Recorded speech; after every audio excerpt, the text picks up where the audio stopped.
Everybody, Hello. Nikki here, and the lovely Cass, Hi.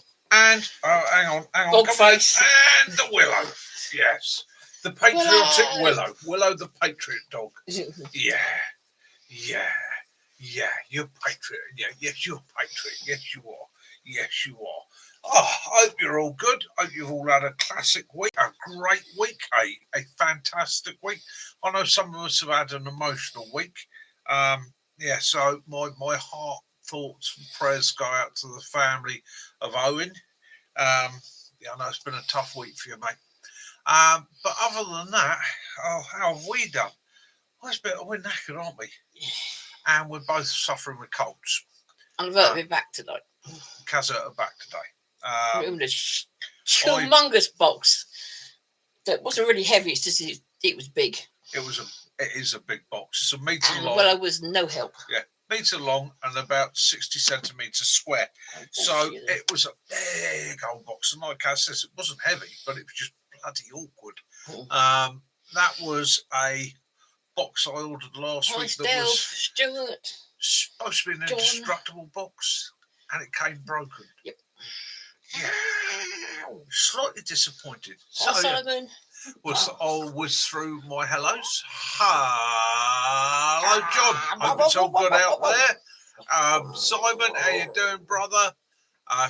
Kitten, how you doing? Hope everything's good up there with you. Kiwi, one end of the world to the other. Kiwi, how you doing, bro? Hope you're good. Working tonight, or you having an easy one? Stealth, how you doing out there in Wales? Hope all's good with you. Oh. And anybody else that may be watching, welcome and hello to Hampshire Outdoors and Survival, where all we try and do is have a pleasant Sunday evening. We have a bit of a natter, a bit of a laugh. Some people like to tell dad jokes. Some people have a chat in the comments. And I just waffle. I am like the background music in an elevator or even the background music in a pub. Everybody else is just having a chat. Possibly Martin, is that you? Hello? Hello, Martin. How you doing, mate? I think it is. Yeah. Good evening, Wessex Blades. How are you doing, mate? Hope you're good. Right, everybody, Wessex Blades is in with us tonight. Handmade knives. Any of you looking for a knife, dive over, have a look at his channel. Absolute craftsman, okay? Yeah. I considered myself a blacksmith for many years, but Wessex Blades, yeah. Now, and that's the difference between a knife maker and a blacksmith. I made ornamental. Hi, Bill. He makes some stunning knives. Bill, how you doing, mate? So, John, you got your 2 bottles from us then, and Kiwi sent him some, so he's got brown sauce to last him. Good. John in America, which is Runner 822. Rather likes HP sauce. Well, yes, we got him educated. We started that addiction, and yes, he's well stocked now. We have educated and 2 from you as well. Got 4 bottles. Right, that might take you long to get through. So, so John is now educated in the taste of brown sauce with his brekkie. Yeah, HP with every meal. It's got to be done. Mashed potato and HP. There's nothing like it. Hampshire Outdoors and Survival, what was your legacy? Hi, Janet. I introduced the world to brown sauce. Janet, how you doing? Hope you're good. So, it's been a crazy week. A crazy week, isn't it? So, Simon's actually asking about a debrief after the camp. Because weirdly enough, Tarpac went down to Princetown just for, have a look about and go and have a breakfast, which they found the breakfast place. I think it's an old police station. Yeah, it's an old police station. And they were surprised that on all the tables were like booked for, And this is just a calf. Yeah, it's just calf, but it's like that all the time, as they were telling Tarpac. But funny enough, this week I sent Tarpac photographs because Princetown was now pure white with snow. Yeah, and that it's poured down with rain, and now it's snow. Happened to me. So, just for a catch up for any of you that are new, or any of you that are so, I'm an outdoors adventurer. That's the easiest way to put it. I've spent many years within the MOD and outside the MOD studying the subtle art of survival. That's my game, survivalism. Okay, And when I retired from the military, I decided I was bored. I was going to sit back, just go fishing, do my walks, do my hiking, bit more blacksmithing and all the rest of it, get a bit more into that. Unfortunately, life throws you curveballs. So the arthritis has got that bad in my hands, I can no longer swing a hammer, and I refuse point blank to be reduced to power tools. No. So I retired from that as well. And I started getting bored watching YouTube, and I won't say I didn't like what I was seeing on YouTube, but I saw a lot of what I would call dangerous, what I would call stupid things on YouTube. And I decided that it's no good writing in the comments and saying, I'm sorry, just tipping the Coca-Cola out of the can to then use the can to make a filter to clean some water when that Coca-Cola, although it's full of sugar and crap, was actually adequate to keep you going. So no point writing that. Go out and actually show it myself. So again, I started the channel. I'm not a videographer. I have no background in photography apart from a Gazelle helicopter. And on one occasion I did that, I actually dropped the camera. So again, my channel, yeah, the photography is not the best in the world, but I'm learning and I'm getting better. But I try and just share with people. And I'm not out there to say, this is right, that's wrong, you've got to do it my way. I'm out there to say, go and enjoy it. This is how I do it. If this helps you, then awesome. And that's how we built the channel. And everybody on here has that same sort of ethos, idea, and attitude of, there are many people on here that have more knowledge in certain fields than I do, and I might have more knowledge in theirs, but we share it. We sort of mold it into a ball. It's become a community. We'll look out for one another. And the other funny thing that people forget on YouTube is location. Somebody makes a video here in Hampshire, in England, and pretty much says, this is what you do. Yeah, that works for your particular woodland in that bit of Hampshire in England at this time of year. But YouTube goes worldwide. Somebody in Malaysia or somebody in South America or somebody in America is looking at their weather conditions and going, if I did that, I'd die. So I think that's one you had that with someone said about using aloe vera. But we don't have aloe vera growing wild here. No, we don't. We don't. Wish we did. Yeah. Wish we did. It's a bloody good plant to have knocking around. I can make some tequila. So that's the wrong plant, wrong cactus, sorry. So again, what we try to do is just put together something that's entertaining and a bit of fun. And it's a Sunday night. I work tomorrow. I'm on the road tomorrow. So there we go. So debrief last weekend. Quick debrief down in simple terms. I'm affiliated with two companies. One of those is helping me with my 4x4 build my overlanding vehicle. That is Apex 4-wheel drive, and I've just started an affiliation with them this week. Brilliant guys, and they do a lot of Australian stuff. And the other company is Tarpack. Now, Tarpack was started by a couple of ex-squaddies who basically like hammock camping and they were sat there. I mean, I'm sure one of them won't mind me saying he's ex-airborne, so he knows about rigging lines and things like that. And they just started building their own kit, and it was brilliant. And a lot of people started saying, "Where did you get that?" So literally, out the back of a small room, they started their own little workshop, and they put together rigging lines for hammocks, tarp camping. They can build you a tent set. They can. But they were coating it up this weekend, weren't they? Because they were in cart beds. Yeah. And so this last weekend was a visit to Dartmoor. We hadn't planned going down there in the storm. It had been organised weeks beforehand to go down to Dartmoor and test some new kit. Basically, set it up, see how it works. Unfortunately, Storm Claudia hit. And we had on the spot we were on, their rain meter measured 45 millimetres of rain in 2 hours. It was pretty damn extreme. It really tested the kit out, and maybe even tested my patience out trying to set up in the dark in the middle of Storm Claudia on the first night in what appeared to be a battlefield from a song. Near a river. Yeah, right going next to a upwards. river. Yeah. But we got through it. And why did we get through it? We got through it through one experience. Okay. Of course, Max So- was with you as well, wasn't he? Yeah. Max Eccles. There was 4 of us down there. That was There was Max. Tarpac guys, Max the legend himself, and me.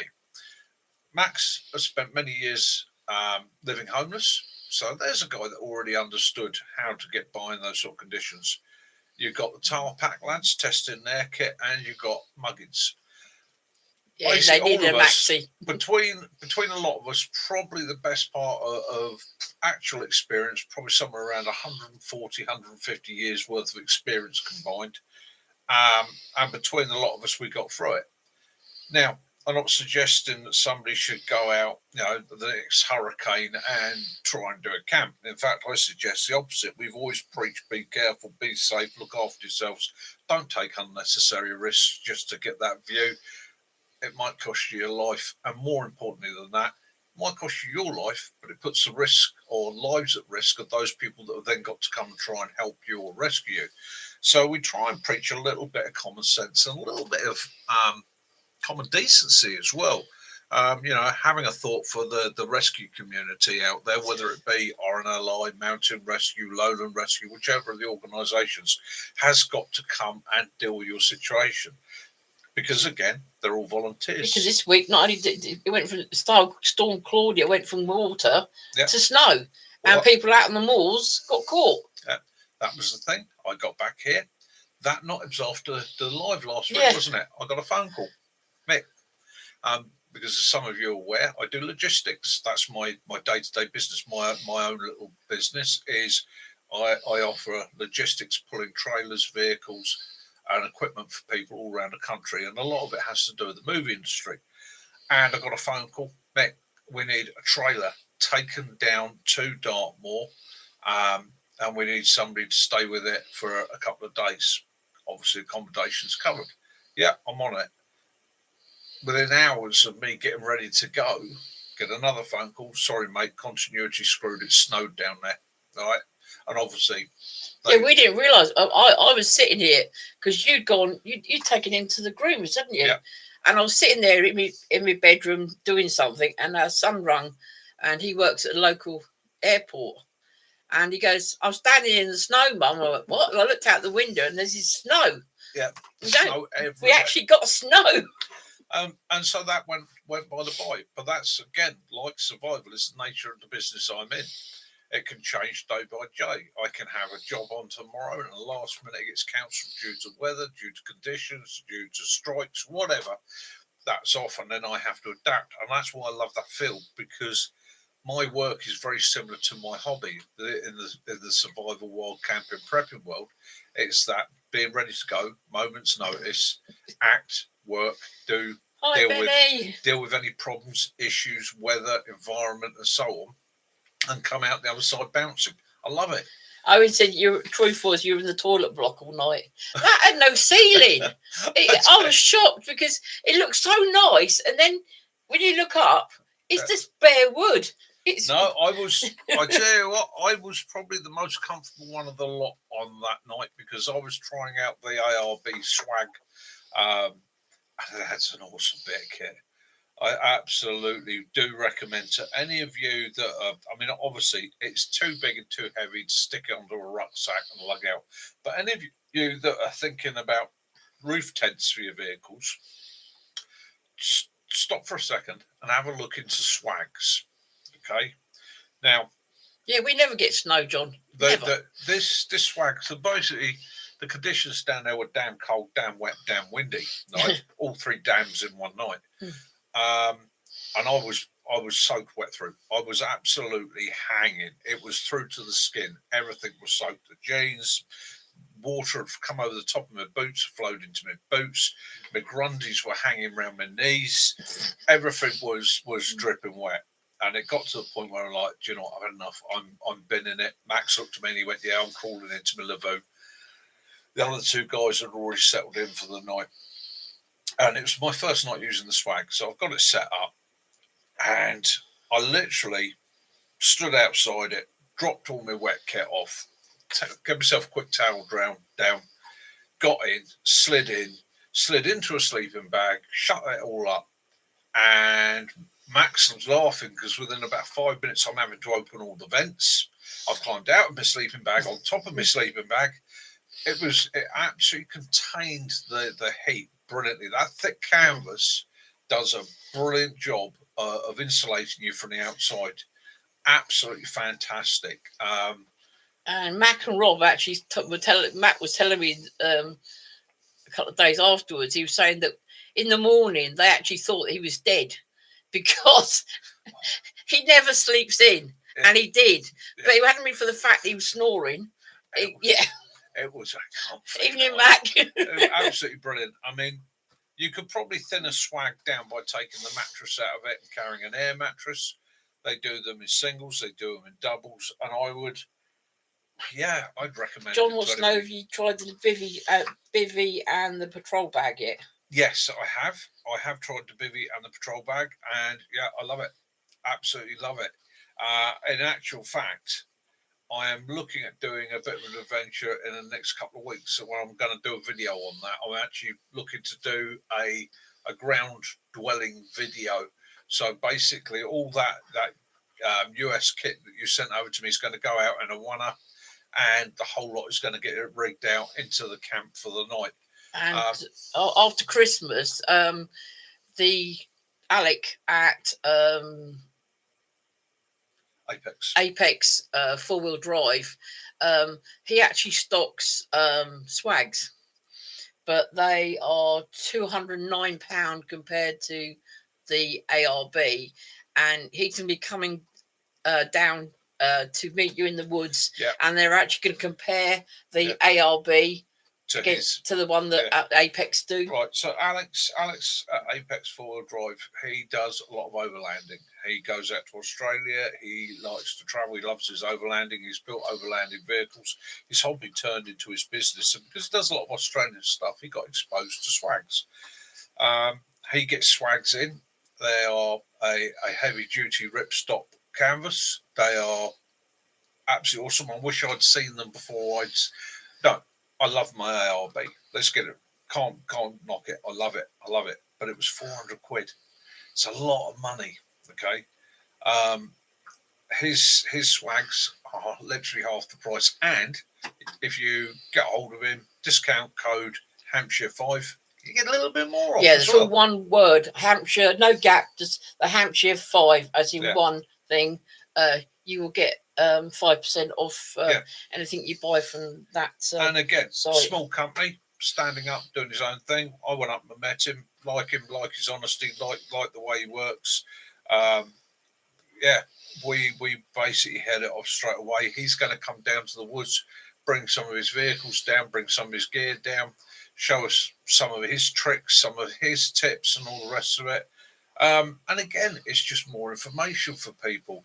There are lots of us that car camp. There's lots of us that just need to get out the house or out the town occasionally. It's another option, another tool in your box to say, I can clear off for a few days and enjoy myself. Hi, Mac. How you doing, brother? Hope you're all good. Anybody else join us? Where are we? Owen's in there? Yeah. Owen, how you feeling, mate? Is it a blackout tent? Yes. I tell you it's got a mattress in it as well. Blackout tent, right? Okay. I'm going to have to do a close-up video on it. But basically, it's a heavy canvas. It's a tan, heavy canvas. It doesn't let a lot of light in. I will say this much to you. If you put your torch on in there, nobody's going to see it unless you've got the flaps and all the vents open. So you're not going to have like a carry-on camping thing where you've got the silhouettes. The light on us. Not going to get any silhouettes. The other bonus for me in the morning was it was dark enough for me to carry on keeping in there. It didn't get lighter, and that's probably why I slept in. It's probably that the old photo cells in the eyes just went, it's still dark, it's still night, it's still time to sleep.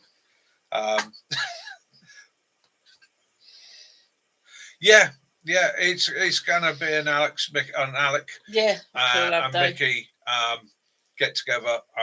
He's going to bring some of his stuff down, some of his vehicles. What I would like to do is get the Tarpac lads, Alec down for an overnighter in the woods and that. Bring their gear down. They can all show their gear off. We can show you some of their kits, some of their ideas. You get to meet them. They get to tell you a bit about themselves, and yeah, we can push on from there, because again, this whole world. It's like Wessex Blades has joined us tonight. Wessex Blades, one of the premier knife makers in the UK. Okay, so handmade knives. I don't own one. I'm first to admit that, but I've seen their kit, I've seen their work, some stunning stuff, and the sort of knives that you'll get for life. And these are the people I like. I like people that will put their money where their mouth is. Okay, they will actually say, do you know what? I made this, I put it together. The Tarpack lads testing their kit in the middle of a storm.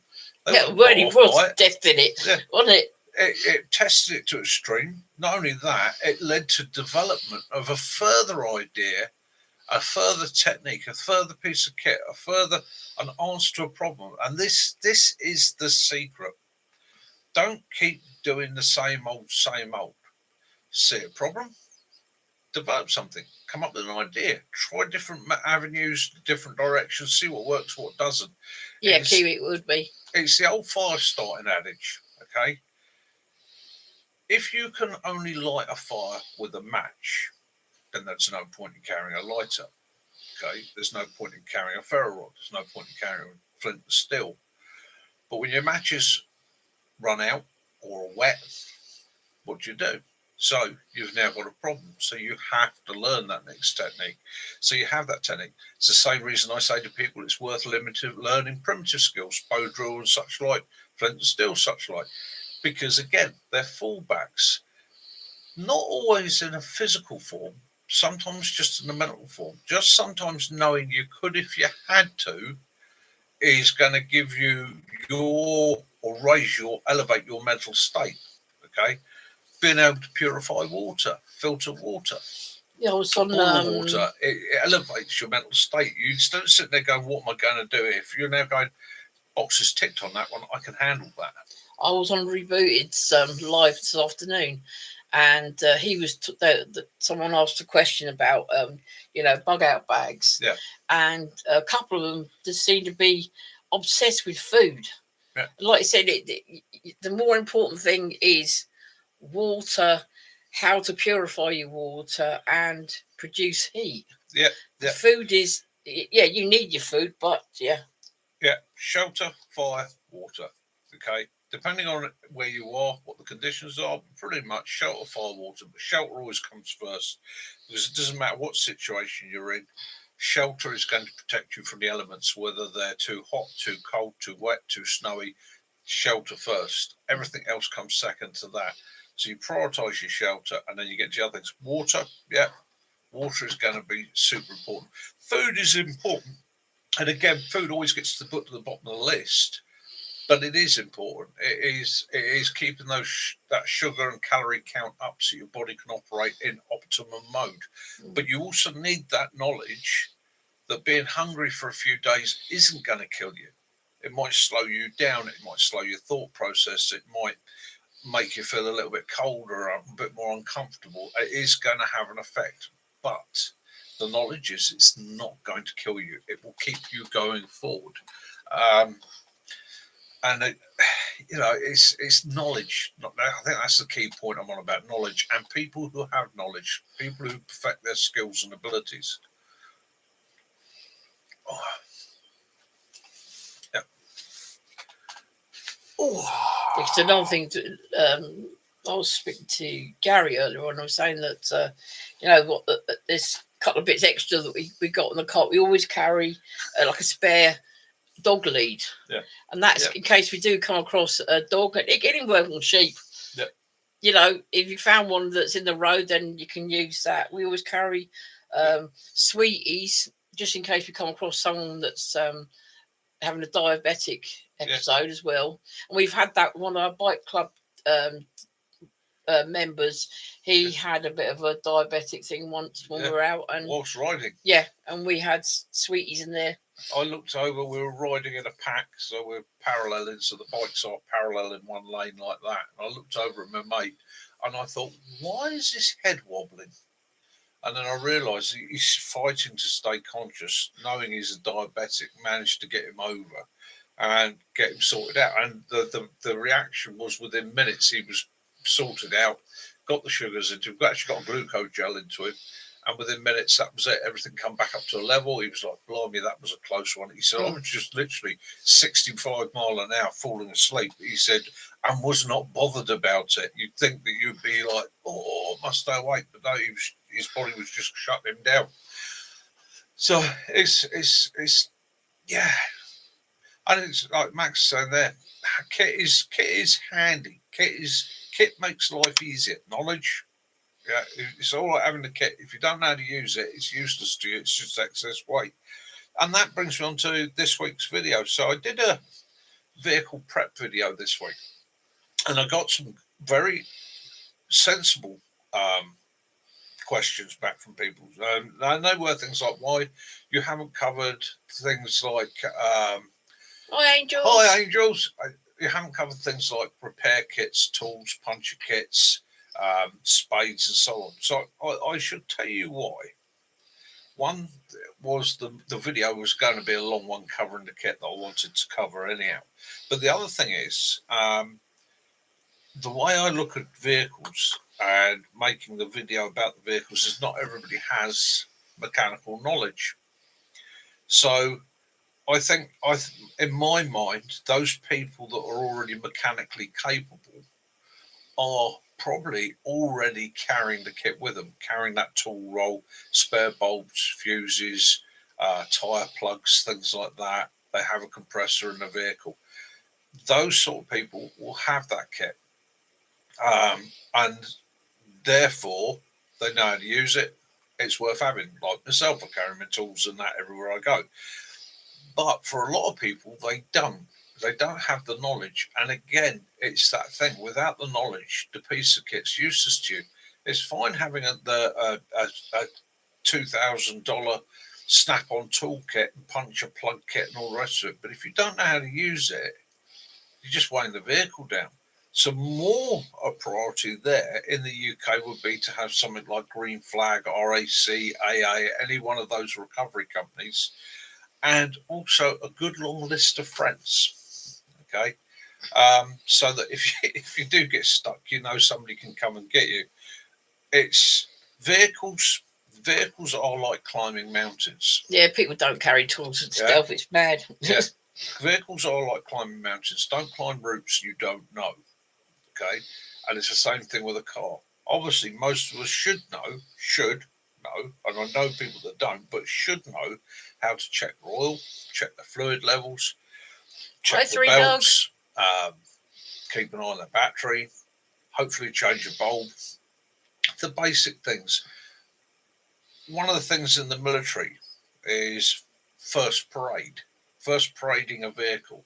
So every time you picked up a vehicle, you first parade it, which was you would go around it. You would check the fuel, you'd check the oil, you'd check the water, you'd check everything that was something that needed to be topped up or maintained. You check the tyres, check the brake fluid, clutch fluid, things like that. All you do is looking at levels. And if you do that, I mean, I do that on my vehicle pretty much every other day. But if you do that every day, you'll start to notice if there's a fluctuation in something, if there's an issue, start using a bit more water, your oil levels dropping a bit more. So again, it's having that sort of knowledge. Gary's in. Hi Gary, how you doing, mate? Yeah, it says, answer to your question, Ori Security. Today Mick has been out and he's actually fitted the back on our vehicle. Yeah.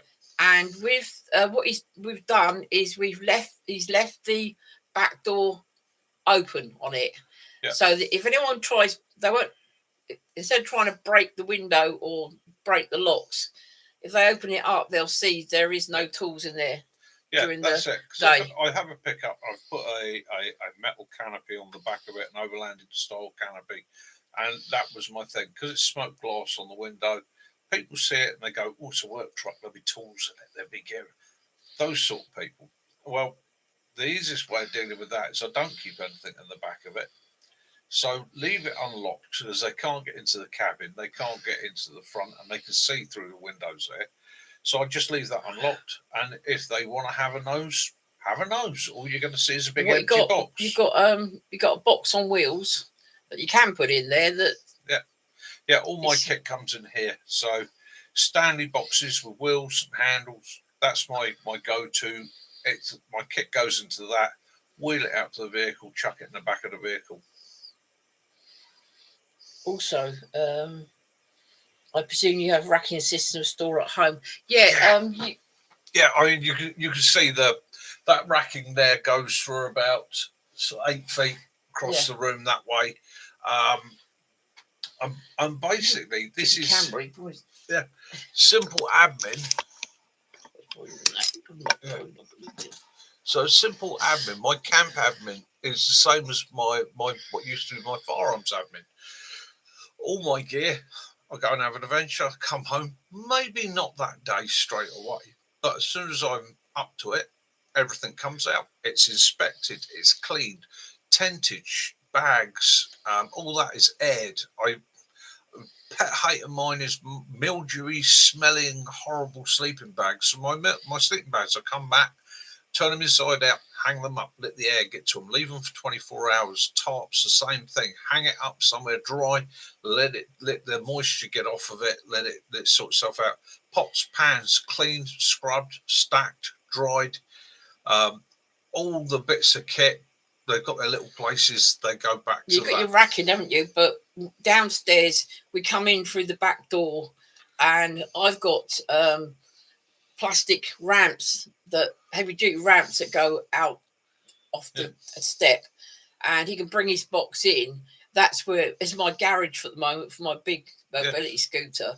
So his box can stay there, and he can unload it and load it up in the morning. Then out it goes. And that's it. And it was being I'm ex-shooter now. I've handed back my firearms license from my rifles, but it was the same thing there. I'd go shooting it. I'd come back. Part of the pleasure of having this kit and equipment is using it, but also maintaining it, the cleaning, the love, the care that goes into it, the making sure it's okay.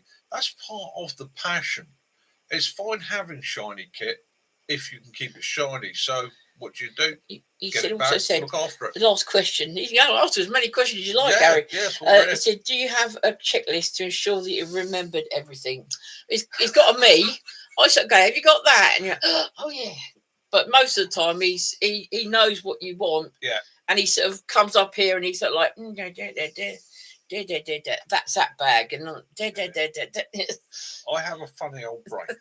Okay. I sort of, I have a funny old brain.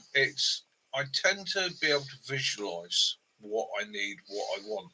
It's the same thing as when I'm working on a motorcycle. If I'm working on a motorcycle engine or repairing a rifle or shotgun, I don't need to actually see it to be able to break it down. It's not, apparently there are a few people like me out there, but I can actually visualize an engine. Take an engine. I want to strip an engine up on, say, my Dragstar 1100. I can visualize the engine in my head. I can see the picture of it now. I can see the head bolts, the rocker covers, the cylinders, the block. And I can also almost X-ray, if I want to look at it in certain areas. I know what's in there, the cam chain followers, and so on and so on.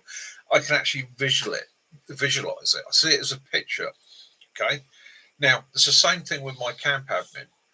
I don't need to write a list because I literally, before I go, right, what camp am I doing? What type of camp am I doing? What gear, what facilities, what equipment do I need? And I visualize the camp. For some reason, I always visualize it as the back garden where I grew up. But I visualize the camp, what I'm going to need, how I want it laid out, what kit I want to use.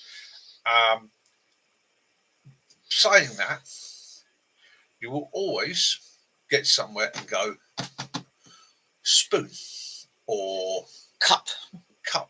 Yeah. It's not a camp if there's not something. What's Owen has? What's your box you have? In the vehicle. Yeah. No, I mean Owen's got a box. Is it forget me box? Forget me box. Yeah. Owen's. I've got a similar thing in the car. Basically, a box of odds and sods. sporks, spare cup, bits and pieces like that. Just a little stash of bits. Those little things you forget. Spare knife. That's it. Forget me box. Yeah. Yeah. Bit of string. You know. I've always got a bit of string. I'm farmer's son, so I've always got a bit of string in my pocket or It's around like me you've somewhere. got some more bits. You've got some more electrical tape, didn't you? Yep. And some grey duct tape. Yeah. Your heat shrinks. Your nitrile gloves. Allen keys and the Jubilee, different Jubilee clips that come in a box of 100 different sizes. Yeah. So there we go.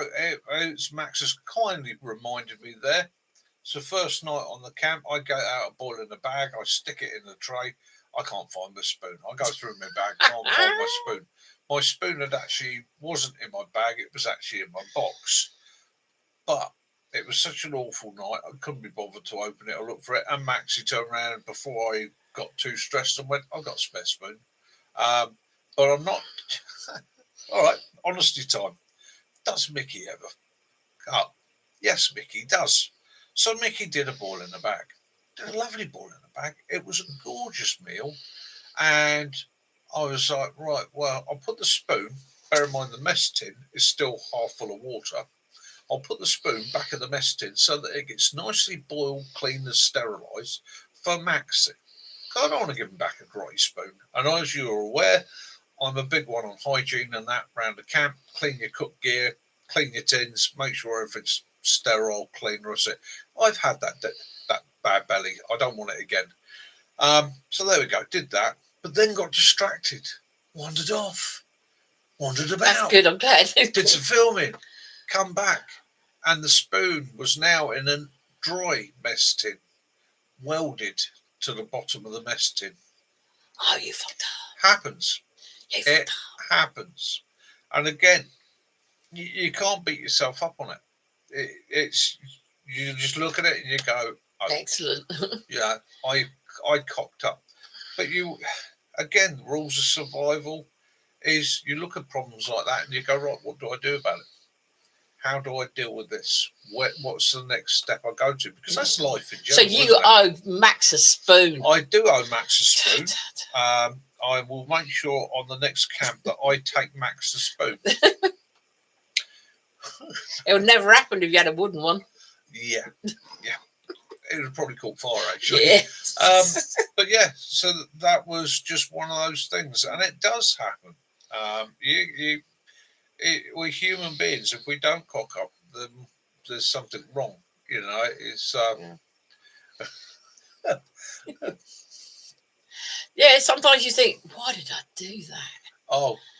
Why? Yeah, done it a number of times. Blacksmith for years.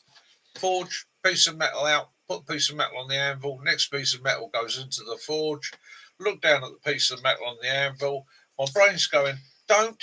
It's hot. My hand's going, oh, no, yeah, I'll pick it up. Yeah, he'll right. Go and take a tray out of the oven. Yeah. Without the, You know, well, look at my hands today. So put that canopy together today. Right? You got black hands. All the joints are sealed with silicon sealant. I took with me nitrile gloves to make sure I didn't get the silicon sealant on me. Silicon sealant sticks to nitrile gloves like you wouldn't believe, starts to harden, and then they start to tear. So now my hands are coated. Okay, Max. In silicon sealant. Okay. If anybody knows, can give me a tip how I can get that silicon sealant off, I'd be most grateful. Probably fairy washing out liquid and some Himalayan salt. I'll give that a go. Because the Himalayan salt being grainy rather than normal salt, and the washing out, you probably do that. He needs gloves. He needs Teflon gloves on the little wally mitts. You know the little string you used to have as kids. You used to have in your coat so you didn't lose your gloves. It was a proper mandate today, and I will explain this. Now, you women, shaving foam. You women should have a giggle at. Okay, proper mandate. There's me and Tim. Tim, my mate Tim. Right, round at his house. He's got a nice driveway, big enough to do this canopy, and a full set of instructions, which I'd already read 3 times. So we started putting this thing together. We put it together. Then we had to take it apart again. Then we had to lift the sides and the back up off of the roof and turn it round completely because Hi, we put it on Jason. back to front. We had one of those. We did that about 2 or 3 times for different bits where we put it together and then went, oh, wasn't that supposed to go in there first? And I kept laughing and saying, got the instructions there. But hey, it's a man thing, isn't it? It's a man thing. But it's done now. It's on there. And it is, yeah, eventually we did go through the instructions and get it right. But he did. You have backed out of doing the snorkel because the wing is not a flush straight wing. It's quite shaped. Yeah. So yeah, got to cut 102mm diameter hole in the wing.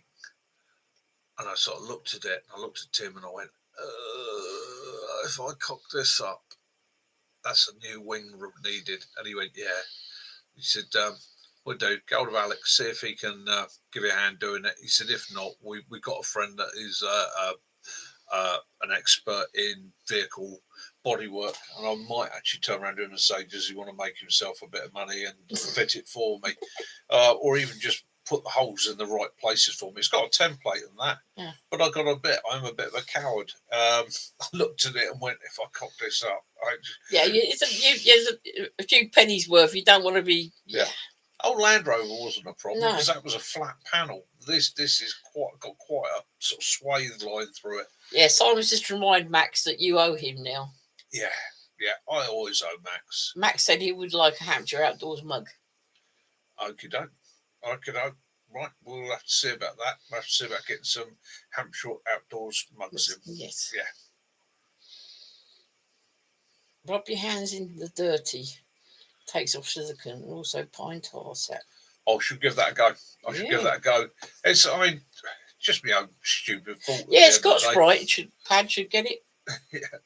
Yeah, or you've got it everywhere. You're gonna have to hide your. You're gonna have to have nitro your hands tomorrow because. Well, it's a good job. And you got your lighter back, didn't you, Max? Your green lighter. Get shaving foam, mate. Right, I'll tell you what, I'm going to try that quick. Yeah. Max, I said shaving foam. Someone said not nail varnish removal. You got both of those. Yeah, but that's the time.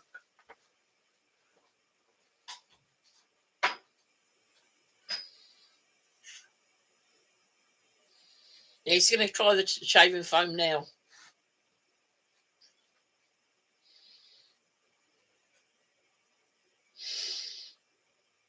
Yeah, I'm going to try and do a short tomorrow. I'm going to get some. I need to get a few bits tomorrow, but I've got a recipe for making homemade anti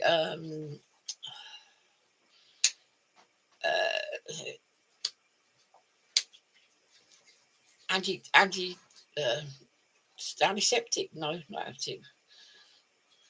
Something like that. Anyway, I should. See, I'm prepared to make a fool of myself.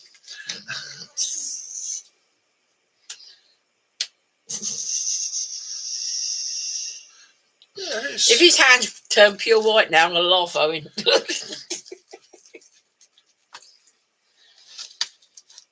You got to rub it in for at least a minute. Nice bit of moisturising going. I got him a nice book. It came yesterday. It's actually based on a 1940s manual. It is Spitfire Manual, 1940. An amazing array of leaflet, books, and manuals were issued to the Ministry of Defence during the Second World War to aid pilots in flying the Supermarine Spitfire. Here, for the first time, they are collated into a single facsimile edition to expert aviation historian. Covered include how to attack enemy aircraft recognition, how to act as RAF officer, bailing out, and how to fly. Said Spitfire. How about that then? Woohoo! And I'm going to enjoy going through that because again, those sort of old school training manuals. I had a flick through it yesterday, and I just came to one of the pages near the beginning, and it actually says attributes of a good RAF pilot.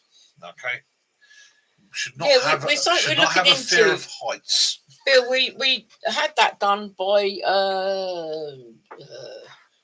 Vista. We got that. Yeah, you could have one done free, but they were quite pricey. So I'm having a look around and see what there is. But yes, we'd like to get some mugs in.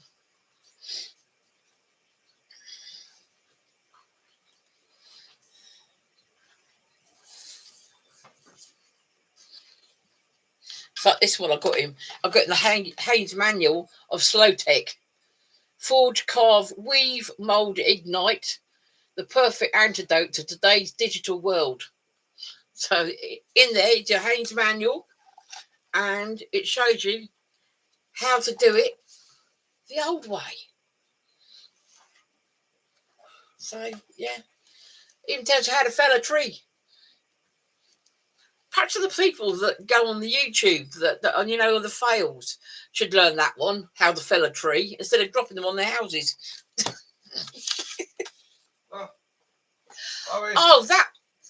That one, that is the pith helmet of what's his Major Disaster. Yes, if you look back with some of the videos, you will see Major Disaster with his pith helmet on.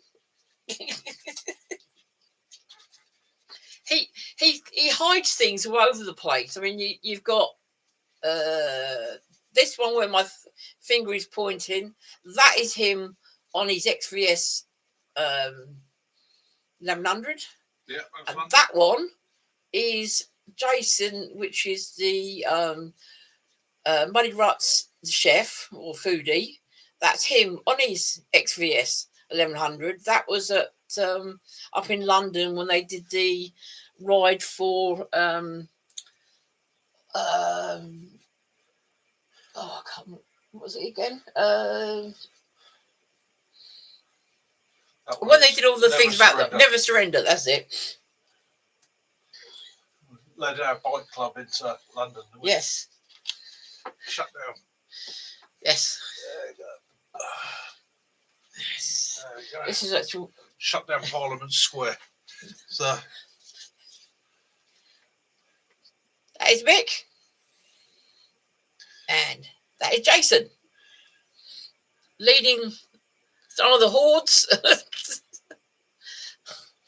Never Surrender. Yeah. I was, for my sins, I was Sergeant at Arms of a motorcycle club. So I took the front, because if anybody was going to get into trouble, it was going to be me. Because these shoulders don't slope.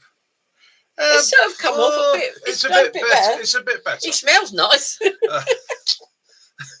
Yes, Major Disaster hat. Yeah. Yeah, I mean, I sort of. So Stealth's got Spitfire manuals from his grandfather's maintenance. He worked on them. Love them. Evening, Sticks. Sticks, evening, mate. Hope you're good. Was I see the other day that was it another Lancaster? Yes, it's another Lancaster. Yes, they hope to get off the ground. There's another Lancaster that they're going to be. That will be. She was a flyer until I think it's about 20 years ago, but she's going to be flying again. So when they do the memorial flight, not only will they have the two Spitfires and the Hurricane, but there will be hopefully two Lancashire bombers flying together. So nobody's asked me the question: where's your cider tonight, Mick? Why are you not drinking your cider? Well, I'm on the H2O. I'll be honest with you. I'm up at 4 in the morning and I'm on the road.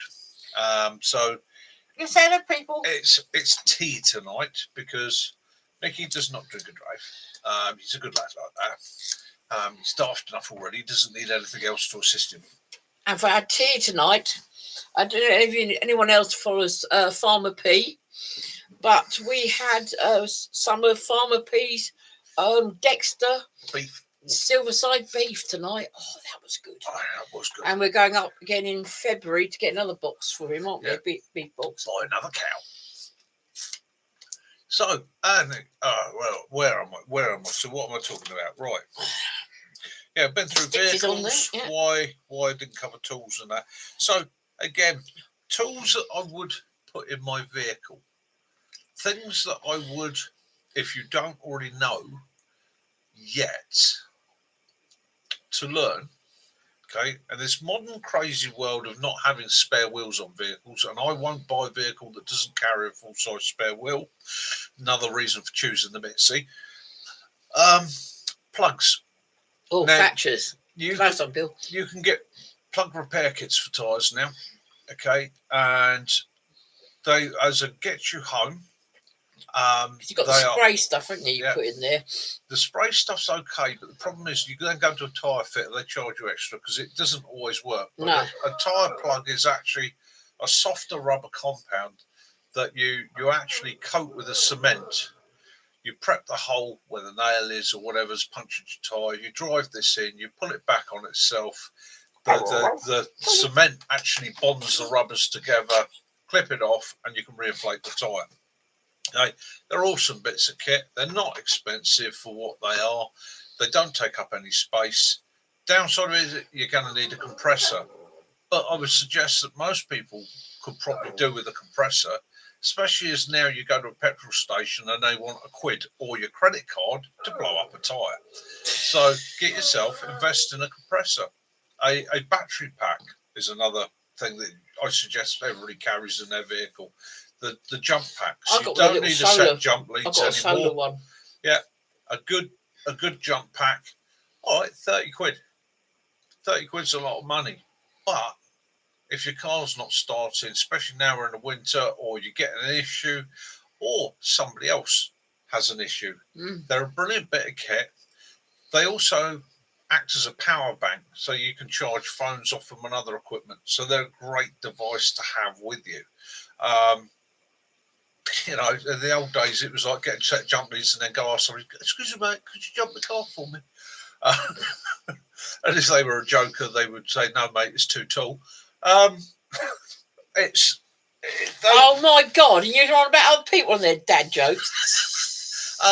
It's simple things like that. Spare bulbs, okay, and a lot of cars these days.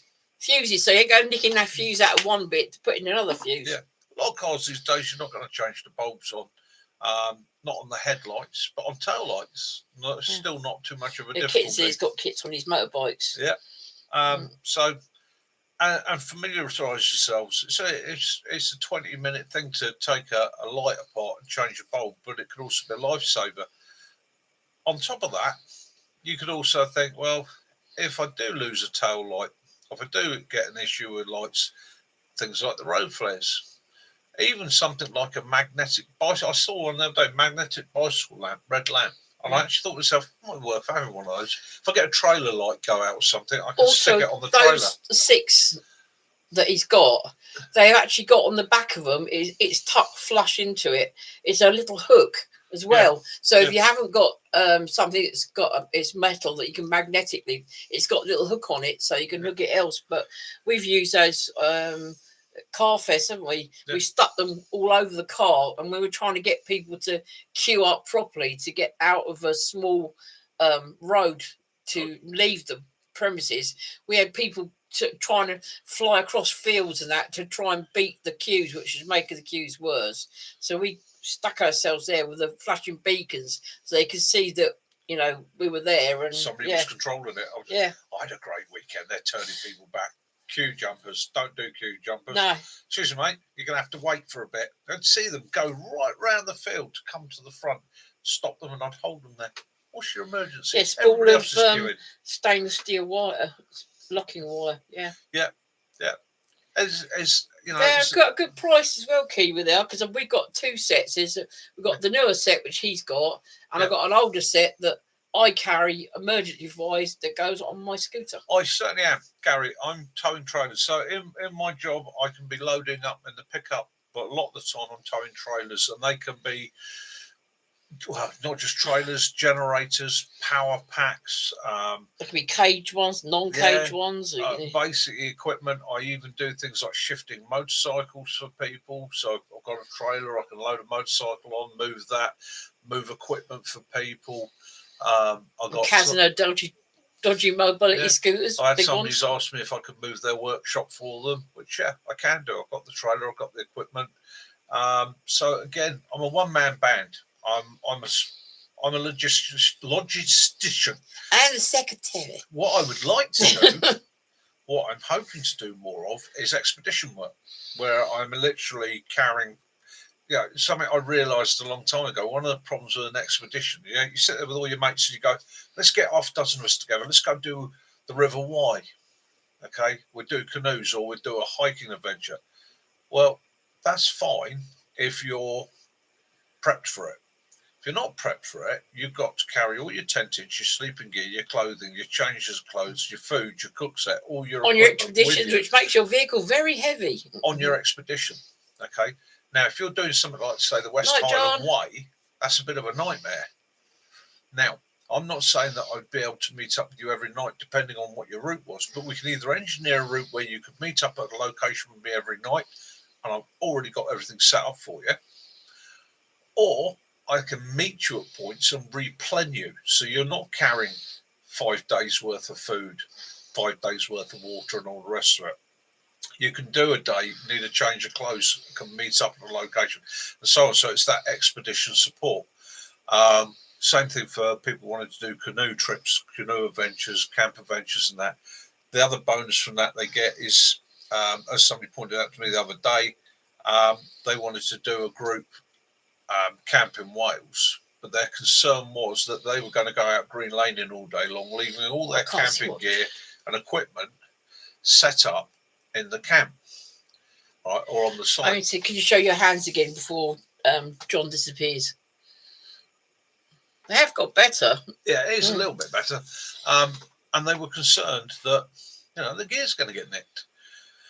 So that's where I come in, right? One, I can maintain the camp, stay at the camp, keep an eye on everybody's kit and equipment.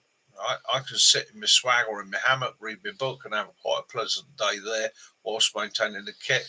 If they want the food put on, the fire lit, it's a cool. Mick, we're half an hour out. I can start that ball rolling. I'm also there as a backup. Somebody it's goes like a down. DIY hand and tattoo. You're right. At the end of the day, being a first aider, being fairly switched on with that sort of thing, knowing how to plan their route, be their emergency point of contact, so on and so on and so on. So you're getting quite deep into the expedition world there. RLC. I'm not RLC, I will say. No, I am. But you could also could meet someone at a point and say, they say, oh look, we've had someone who's injured themselves. Can you meet them at such and such? Yeah. I'm a floating engineer. That's what I am. I'm a floating sapper. Okay, amphibious engineer. He's a frog. That's my trade. That's my where I come from. But again, within all the military, you doesn't matter which wing you're in or department you're within the military. Logistics is essential. You learn logistics, getting set up, maintenance, and so on and so on. It's all essential, and it's one of the things a lot of people sort of miss out on an adventure, and can ruin an adventure, because rather than being able to do that sort of 12-hour hike with just what you need for the 12 hours, knowing at the end of it everything's going to be set up for you, you end up carrying your house on your back. And within a few hours, what was intended to be a lovely, lovely adventure stroll steady becomes a sweaty, back-breaking slog. So really, it's like up-to-date version of the old African safari, isn't it? You do your thing and sorry, I didn't mean to knock your knee. Funny you say that. And then you yes. Which means Mick would have to wear his safari. Yes, and near disaster would be there. Yes, he certainly would, wouldn't he? Yes. Right. Simon says, Mickey, what's the max tow weight, i.e., your kit might need a tacho for 4.5 ton? Max tow weight for my vehicle is 3.1 tons. Okay, so don't need tacho. I've been into all that side of it. An ex-HGV driver. I've had HGV 1 and 2. I don't drive HGVs anymore. In fact, when my license came up for renewal and they said, go, you need your doctor's letter, I went, no, I'm not doing that. I've had enough of driving lorries. Did that for a while. So I've looked into all the legalities, all the rules, regulations, and so on. I am fully aware that my pickup is not supposed to travel over 60 mile an hour, even on a motorway, because it is a commercial vehicle and not a private vehicle. Blunderbuss, yes. Yeah, so it's punt gun. Yeah, duck hunting. So yeah, I can tow 3.1 tons, or I can tow 2.1 tons and have a ton payload in the pickup. Okay, so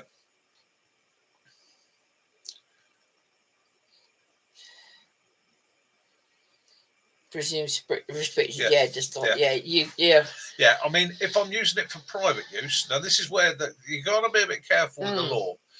Okay, so if the vehicle was registered as a commercial vehicle, the pickup, which it can be, strictly a commercial vehicle, it can never exceed commercial speed limits, and it's restricted to commercial speed limits on the motorway.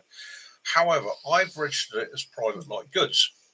So I had to have a trader's policy put together, or a business policy put together for my motor insurance, which allows me to do my business. Now, when I'm doing my business, when I'm in the pursuance of my business, I come under the Commercial Act. When I stop working, I've got added onto my insurance for personal, private, and pleasure. Okay, which means then I'm driving it as a private vehicle, which allows me to cruise along at 70 mile an hour if it's for my undertaking.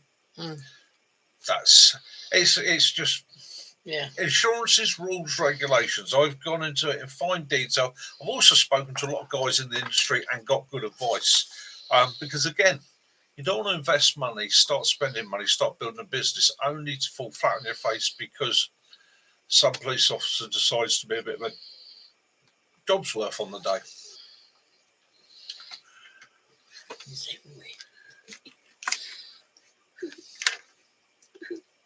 Yeah. Friend, you look tell us about.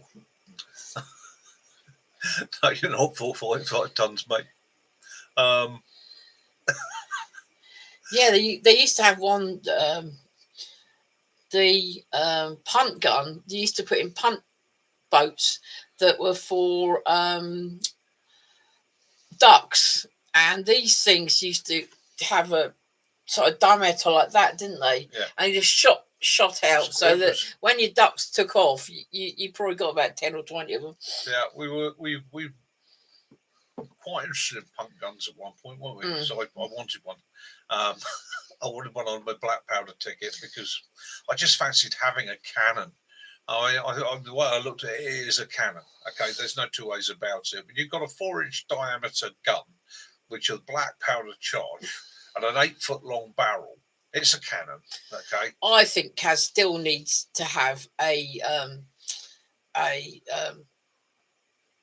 lance for when horses. Yeah, but on my mobility scooter, I could take someone out. Yeah, jousting. Yeah, jousting. Yeah, I could have them off that table like that.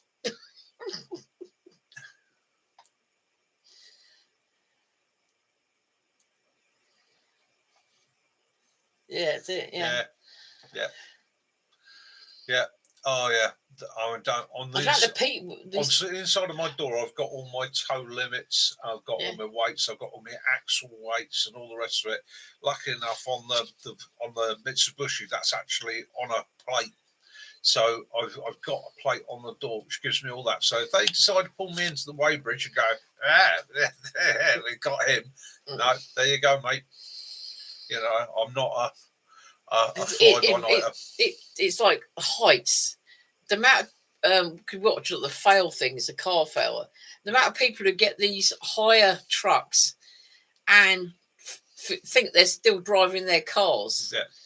And going into we saw a hire van, and it was in America, wasn't it? And he'd gone into an underground car park. Yeah. And it was just going. Doof, doof, doof, doof. Yeah. It's that whole thing. It's my HGV driver mentality. I've still got a valid CPC ticket. So it's just having that knowledge, and same as a survival, it's having the knowledge. It's how many people get into their vehicle, especially here in the UK. I don't know about abroad, but I know here in the UK we got some really, really low car parks and things like that. When every single one of my vehicles, I've known the height, and if it's not marked somewhere for me as a quick reminder, I'll drop the sun visor and write it in on the sun visor in an indelible What's marker. a great thing about the Range Rover is it's got air suspension. So if we come to, like these car park, these like dog parks and that, they often have quite low. But there's one we go to at Putnam, and it's quite low, and it's really rutted underneath it, isn't it? And so if you feel like you're not going to make it, all you got to do is lower the suspension. Yeah, you're that's fine. one of the nice things with the Range Rover. So it's on its normal road heights 2.4 inches, on its max height off-roading heights 2.6, and if you stick it to entry mode, it drops down to 2 meters. So again, and it can be driven in all these modes. Yeah, Bill says you're a load, a logistics organizer and delivery. Yeah, on side your van. Pretty much. Yeah, we appreciate that, Simon. Yeah, it's something. It's something. Sometimes there's things that people say, and I think, I didn't think of that, but yeah, we do appreciate you, everyone looking out for us. And I do appreciate all the advice, because again, it's somebody might hit on something that I've not thought of, and I sit there and go, well, there's one for you, and this came up today. Wheel nut. Location arrows. You see them on all the lorries. Okay, so there's little plastic arrows that go on the wheel nuts that are a little pointer, and all the pointers are supposed to point to one another so that you know that the wheel nuts are at tension and that. And my mate said to me, he said, if you're doing commercial work, do you have to have those on that? I said, don't know, but I'm going to find out tomorrow. I'm going to actually get hold of DVLA and say, should I put them on my vehicle? I mean, I don't mind putting them on my vehicle, and in actual fact, probably will, because it's something that says to me my wheel nuts aren't getting loose. I know they're all set. So when I do my first parade in the morning, rather than looking at the wheel nuts going, that one looks a bit, I'll know instantly by looking at them, is there an issue? Is there a problem? Is there one slackening off? Okay, so. And he's one of these people, it's not one of these people that just walk up to the car and get in it. While he's waiting, what we usually do is he goes out to the car, starts the car, don't you? Yeah. Wait for me to come out on my little scooter that goes into the boot of the car, and he will walk around and he'll check the wheels and he'll check all the lights and everything else. So while he's waiting, he's always checking it. But it's like anything, isn't it? I mean, I suppose I've got a bit of ADHD. I suppose it's one of those. It's like if I get halfway down the road and I think, did I lock the back door? I'll come all the way back and double check it. Yeah, you're very right in that, Gary. When we sorted the insurance out for the truck, a lot of the questions they ask you, is it sign written? And it won't be sign written or anything on it. It's gonna all you've got is when we had Foxy our Discovery 2, we had it was Arctic White, as Mick explained to you. On the bonnet there was 2 little black geckos stickers, and we've got 3 this time, little deco stickers for Fox 2. But there, one of the roads near to us, their van was broken into the other day because it was sign written, and people think sign written. If you're doing logistics, if you're a mechanic, you're a builder, you're a painter, you got equipment in your van. That's it, and that's why I leave the back door unlocked, or the bed unlocked. So if they want to have a look, they can have a look. There's nothing in there. At the moment, all that's in there is a load of old cardboard boxes that have been crushed flat. So they're more than welcome to steal them. I've got no problem with them, but they can have those. What we do have for some of the people from the Hampshire and Berkshire 4x4 response that we volunteer with, they got the magnetic ones that you just stick on the side. But with ours, you've got it on the sun visor. When he pulls the sun visor down, it's actually got on there our HR number on it, so that you can see that we are members of the thing. And the HR number is recognised by all the emergency services as well. So if I pull up on a location to assist, and it could be as a first aider, it could be as somebody that's going to block the road, put all his beacons out on his vehicle. It's part of the responders. It's recognised by the police, the fire, and the ambulance service. So they see that sign, and they're not just, oh, who's this idiot? They're like, he's one of the responders. And then my first question to them is, guys, can I be of assistance? Now, quite often they'll be, no, mate, we got this. Do us a favour and clear off. Not a problem. Leave them to deal with it. But I have had it where they've gone, yes, mate, you'd be a great help if you could just put your high-vis on and control the traffic. This was on a day we went out with the bike club. One of the girls, we were going over a bridge over a motorway, and she hit a bit of oil and dropped her bike. And we immediately saw to her. Some people went, you went feed to her, but there was I went with one behind where the accident was. We had two more people further down on another junction, and two more people further down on that. And what we were able to do is let some cars through, stop, then let those cars through, stop, and when the police turned up, they said, well, we don't have to worry about managing the traffic because you're doing it anyway. So and that was, instead of having a lot of people arguing and getting upset and all the rest of it, it just kept the flow. Most people were really, really good. The amount of people that actually went, is there anything we can do? Is she okay? And she had her hip and her shoulder quite badly. It wasn't broken or anything, but it was excruciatingly painful. And then we secured an area. Air ambulance came in. She got packed off an air ambulance. We got the bike recovered the same day. We all. But we saw that. I was watching a video earlier on this evening. Two lorry drivers. They blocked a motorway because this poor woman had broken down in the fast lane, and everyone was just going past her. So they blocked the road. They got out, and another driver, and they pushed her car to one side, and then got back in and let the traffic go, because so many people say it's not my problem. No. Yeah, but it's her problem, Well, as I said to somebody the other day, it's you can't always help safely. You don't put yourself at risk or others at risk, but when you can, it's worth doing, because you'd want somebody to do it for you. Oh, crap. Well, you're not helping. I got cramp. Excuse me, guys. No, that's not good, Simon. Cramp in the thigh. I'll stand up. Which car park? People just cannot leave things alone, can they? But yeah, it's always good practice to walk around, because you're going to notice then if you've got a flat tire, or if your lights are not working, that sort of thing. Yeah, Willow's been a. He's wearing his Union Jack today with his little name on. Excuse me, guys. I'm just going to apply some magnesium spray to the back of my thigh. Because my thigh's just cramped up. Oh, that's hell.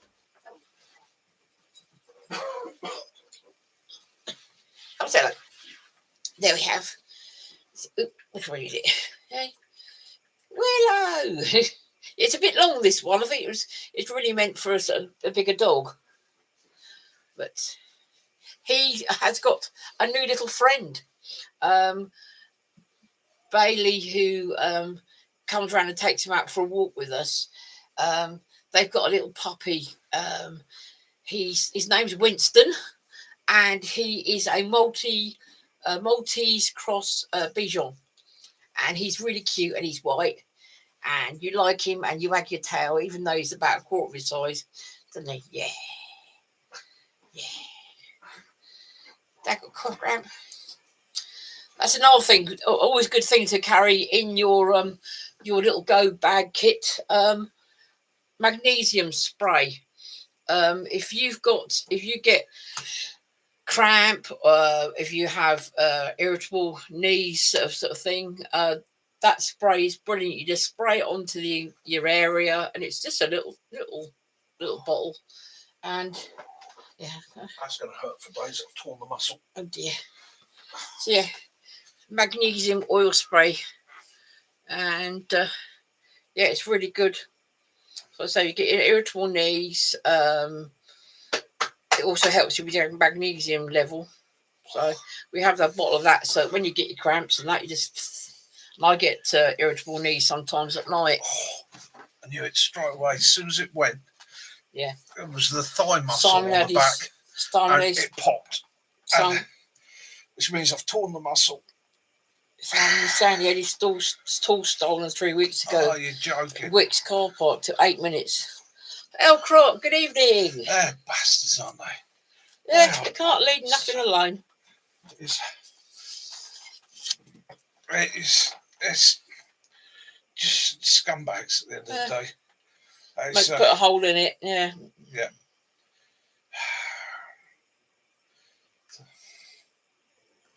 Yeah. And it's this one, these you can get on Amazon, and you can also get them on Temu. And they're really good. Swear by those, don't they? And I've got because I suffer with not sleeping very well, so I've got these little tins, and it's got it's a bit like Vaseline, but it's wax. It's lavender, and that to help you sleep. Oh, yeah, it's definitely torn the muscle. But yeah, especially at the moment with everyone, because the Black Friday sales are on everywhere. Sorry, what? I didn't make you jump. I'm just going to shuffle forward. Get that leg up. Yeah, all it is, it's a high concentration of magnesium. Magnesium or in the spray form. Yeah, because Bill's saying it's reasonably new. I think they're working out now. A lot of the things that you put on your skin actually absorb into the skin and the area that you need it in. So therefore, yeah, it really does help. What I've done there, medic head on there. If you ever get a cramp, and as the cramp gets to its as it clamps up, and you can feel the muscle contracting back. If you ever get that, and then you get it feels like a pop, it just suddenly goes and then cramps back up. Keep an eye on it. Really keep an eye on it. Try and elevate the leg or the limb at that point, support it and watch. Keep an eye on it to swelling. What happens when the muscle cramps quite often?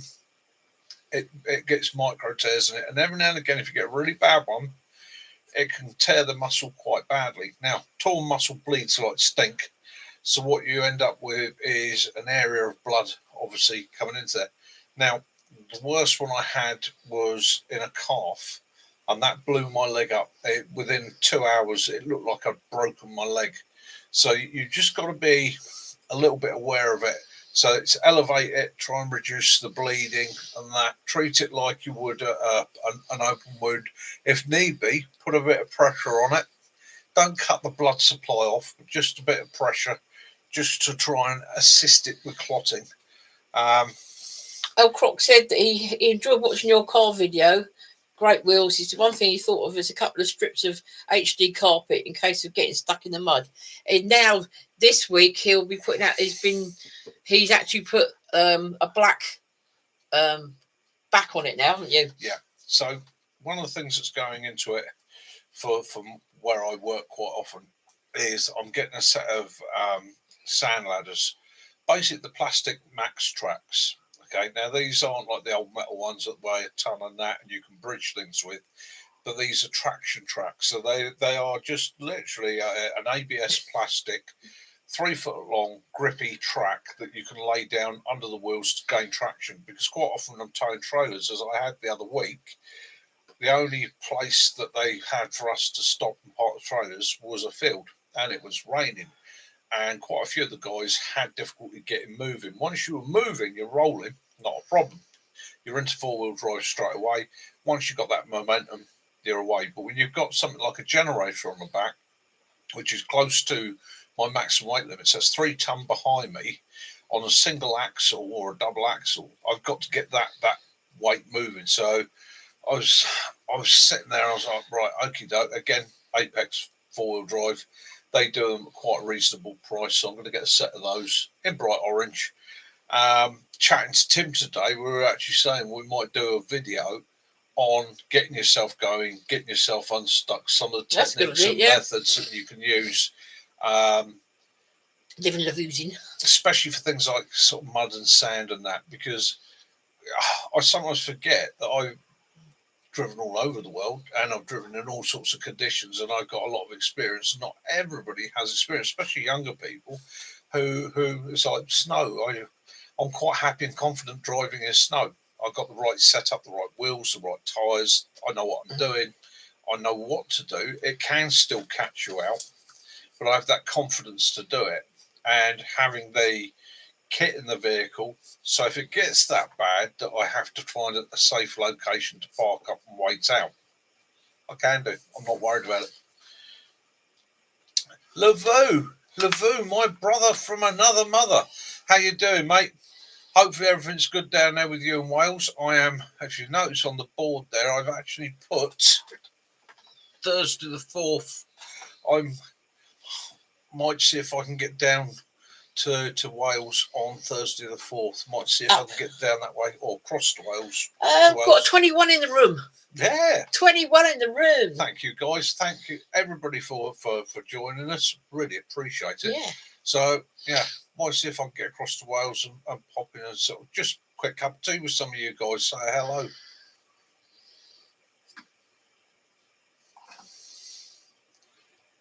Nice. Excellent. Yeah. Hey. Those silver windscreen things are brilliant. You can put them under your mats, can't you? To keep the cold coming up underneath you. Yeah. It's anything to reflect that heat, anything to reflect the cold away from you, or reflects the heat towards you, or reflects your heat back to you is a bonus. Yeah.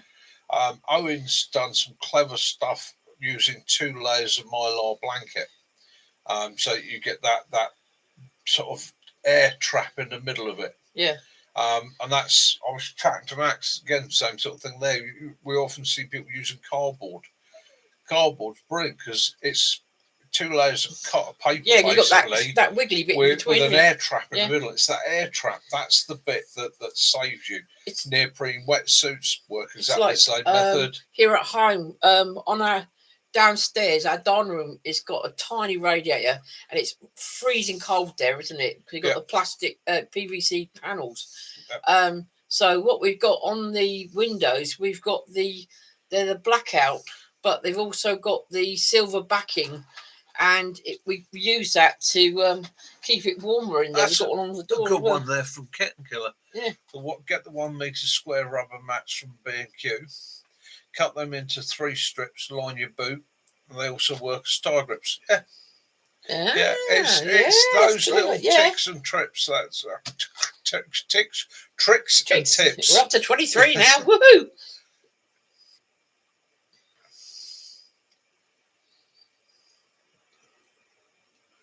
Brilliant.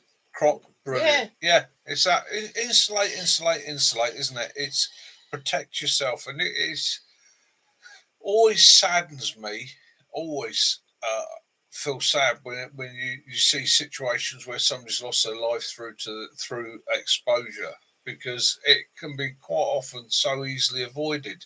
I mean, don't get me wrong, there are situations where you are in the lap of the gods, but in a lot of cases it could have been avoided. There are things you can carry, you can have with you. I like the mylar bags, right? And the mylar bags are, everybody says, I use it as a sleeping bag. Well, I suppose you could, but I'll actually use it as a layer. You know, I'll cut armholes in it and a head hole in it, get it over my body, have a layer of clothing underneath it, a layer of clothing over the top of it. It's waterproof. It traps the heat in, keeps me warm, keeps me dry, keeps me comfortable. They work brilliantly that way and take up no space at all. In the house, we've between our dining room and sitting room, there's it was a gap. So we've got the thermal back curtains there. But it's like if the house is not so warm, we in the winter what we do, you know, the fleece blankets you get, we put the fleece blanket on top of the sheet and we sleep on that under the quilt. Yeah, and if you are YouTubers, if you hear me waffling on about something tonight or any night, and you think that's bloody good, yeah, give it a go, and knock out a video. By all means, have it off of me. If you see any of my videos and you think I can do a better job on that than you, Mick, or I'm going to nick Mick's idea, that use it. On all my videos now, I no longer click the standard license for YouTube. I tick the attribution box, which means you can actually download my video, right, and use bits of it. The only request or the only thing you've got to do is when you do your description, do an attribution, yeah, and all that says is part of video from Hampshire Outdoors and Survival. But you're more than welcome to use anything I've got there, ideas, methods, because I don't own them. They're not all mine. Okay, they don't belong to me. Some people get a bit precious about their things, where it's better to share, and the knowledge goes to everyone. Then, so again, you know, anything you see, and that one there, the mylar bag ones, they are mylar blankets are good. Don't get me wrong, they are good, but a mylar bag, if you're dealing with a casualty, is awesome because you can get the casualty completely into it. It surrounds them. You can stop that wind and rain, get to it completely. But like I say, using it as an improvised mag. But the knack is to have a layer of clothing between you and the bag, right? So the bag's not directly against your skin, and then put whatever, whether it's wet gear or what, over the top of it, and you'd be surprised how effective that is. It really is good kit. I used to ride before I got married, I used to ride a push bike, and in the winter it used to get really cold on my feet. Yeah. So what I used to do, you get that cozy hamster bedding, the one that gets really warm. Your little hamster gets really warm. I used to shove that in the bottom of my boots. Yeah, keep your toes warm. Yeah, usually dogs, hot water bowl. Dogs brilliant for that. It's Kiwis. He says, videos about. Yeah, that was the thing. People that weren't used to those conditions suddenly getting caught out. And again, that hypothermia thing where you start feeling warm and comfortable, taking your clothes off, and then you start feeling tired and you think, I should go to sleep. You go to sleep and that's it. And that's why they call it the blissful death, the peaceful death, because a lot of people that pass from hypothermia, the final stages, they reckon are very, very gentle. Very gentle. Yeah. He's got the the ones that Max gave you. Those And that's the other thing is you've got to remember you want to be seen. Okay. So if you get the bright orange mylar bag, people are going to say, have you seen that bloke up there on the mountain? And they go, what bloke? And they go, the cross-dressing bloke, the one that's wearing the big long orange dress, shuffling along the path. That's right.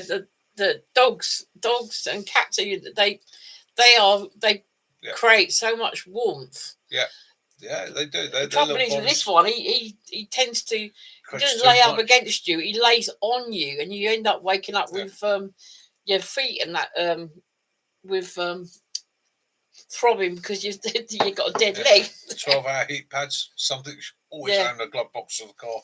We've always got them. The amount of times I've got back into the car, and I know the car's running, the heating's on, but my hands are absolutely frozen up. Get a heat pad out and just cut my hands in it, or if need be, just stick my hands under my armpits and give it a good 5 minutes just to get that feeling back into it. You used to get the small hot water bottles, didn't you? You used to fill them up in the morning, put them under the bottom of the windscreen to start defrosting the windows. That was and then you put them on your seat. Yeah, the old series Land Rovers famous for being overcooled. So in the winter they don't heat up at all, and they leak. Always on my side. To defrost the windows, I just had a couple of hot water bottles, and I used to throw one out, fill the hot water bottles, take them out, sit them on the dash, fire the engine up, let that warm up, and that would de-ice the windscreen for me. And quite often I'd leave one on the dash in front of the steering wheel just to keep the windscreen clear, and the other one I'd sit it on my lap or stuff it up my front because the heating was that lousy. Owen said he's done some. Owen's done some research. Here are some ideas from the net: olive oil, butter, and baking soda and vinegar. Oh, cheers, Owen. I should give that a try. Give those a try. Yeah, get for the eyes from the inside. Yeah, series. It always used to have a if it's the lightweight or the series or the 109 or there was always a little pinhole or where a bolt had been or something, and it was always on my side. And I used to sit there and I used to return a corner and I used to watch the water along the channels and go like that because I know damn well that it was going to get, it was on me. Yeah. Oh, it's not gonna, but I loved it. Freeze your hands, the silicone will become brittle and fall off. Yeah. Actually, I've got to say a big thank you to Tim for helping me today. Yeah. Patience was saying, absolute diamond geezer. We were going to fit the snorkel and the awning. He's got a Predator sump guard as well. Yeah. But the awning, I realised it needs a front roof rack on it to support it. Yeah. Not that it's really awning weather at the moment. It really no. And you don't want the snow building up on it and it collapsing. That will be done later on towards the spring. Yeah. Probably what's count. Butter works for everything. You know that. Yeah. Butter is the answer to everything. Ignore what they've been telling you for years about not eating butter. Butter is good for you. Yeah. I got so used to it. It was just, I knew it was going to happen. So it used to be my wake-up call at 4 o'clock in the morning, driving out through Farnham from Aldershot, going around that big old roundabout, and it would all slosh down over my lap, hit me, and it was like, oh, now I'm awake. I'm with it. Or in the lightweight, when we used to put the windscreen down, we'd have the canvas, just canvas hoop. We'd take the canvas off the hoops. Yeah. You had the windscreen down, and then the amount of bugs that hit you all the time. It's like someone got a little pea shooter gone at you. It was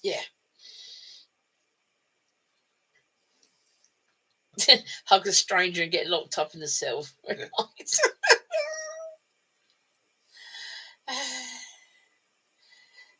But the thing, they just hide, isn't it? It's But I used to go to sleep. I used to crawl into the back of it, and you had a toolbox in the back. I used to put my hand like that on the toolbox and just go to sleep. We used to. So we had 109s, long wheelbase series 3s, 2As. We've had lots of 88-inch series 3s. We had one 1974 88-inch lightweight FFR. That was our favourite. We've had the Defender. We've had the Parenti. We've had 110s. 110. We've had Freelanders. Yeah. We've had the classic Range Rover. Right, we've had Disco 1, 2, and 3. Yeah. Yeah, I think we've pretty much worked our way right through all the Land Rover But products. I will not. I refuse to get in an Evoque. So if anyone's got an Evoque, don't ask me to go out in the car. I ain't going in it. It's either a Range Rover or a Freelander. No, don't. Evoque, no. Yeah. No. You can't have it as both. No. Nope. No. And I did feel a bit of a traitor today.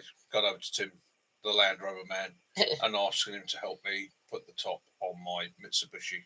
But even he said, for what I need, absolutely ideal. And it's a damn shame Land Rover never actually got their act together and moved forward. Really, in the end, they got too when they got taken over by BMW and Ford, they wanted to make soft roaders, not workhorses, and that was a shame because Land Rover sort of lost its way there.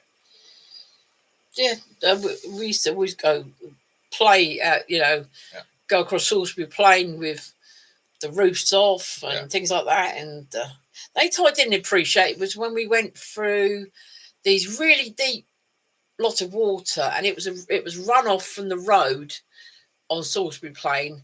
Unfortunately, it wasn't until we actually went through this huge puddle with 2 or 3 of our discoveries that we discovered that they'd actually had a deer knocked down the road, and it had ended up in the puddle.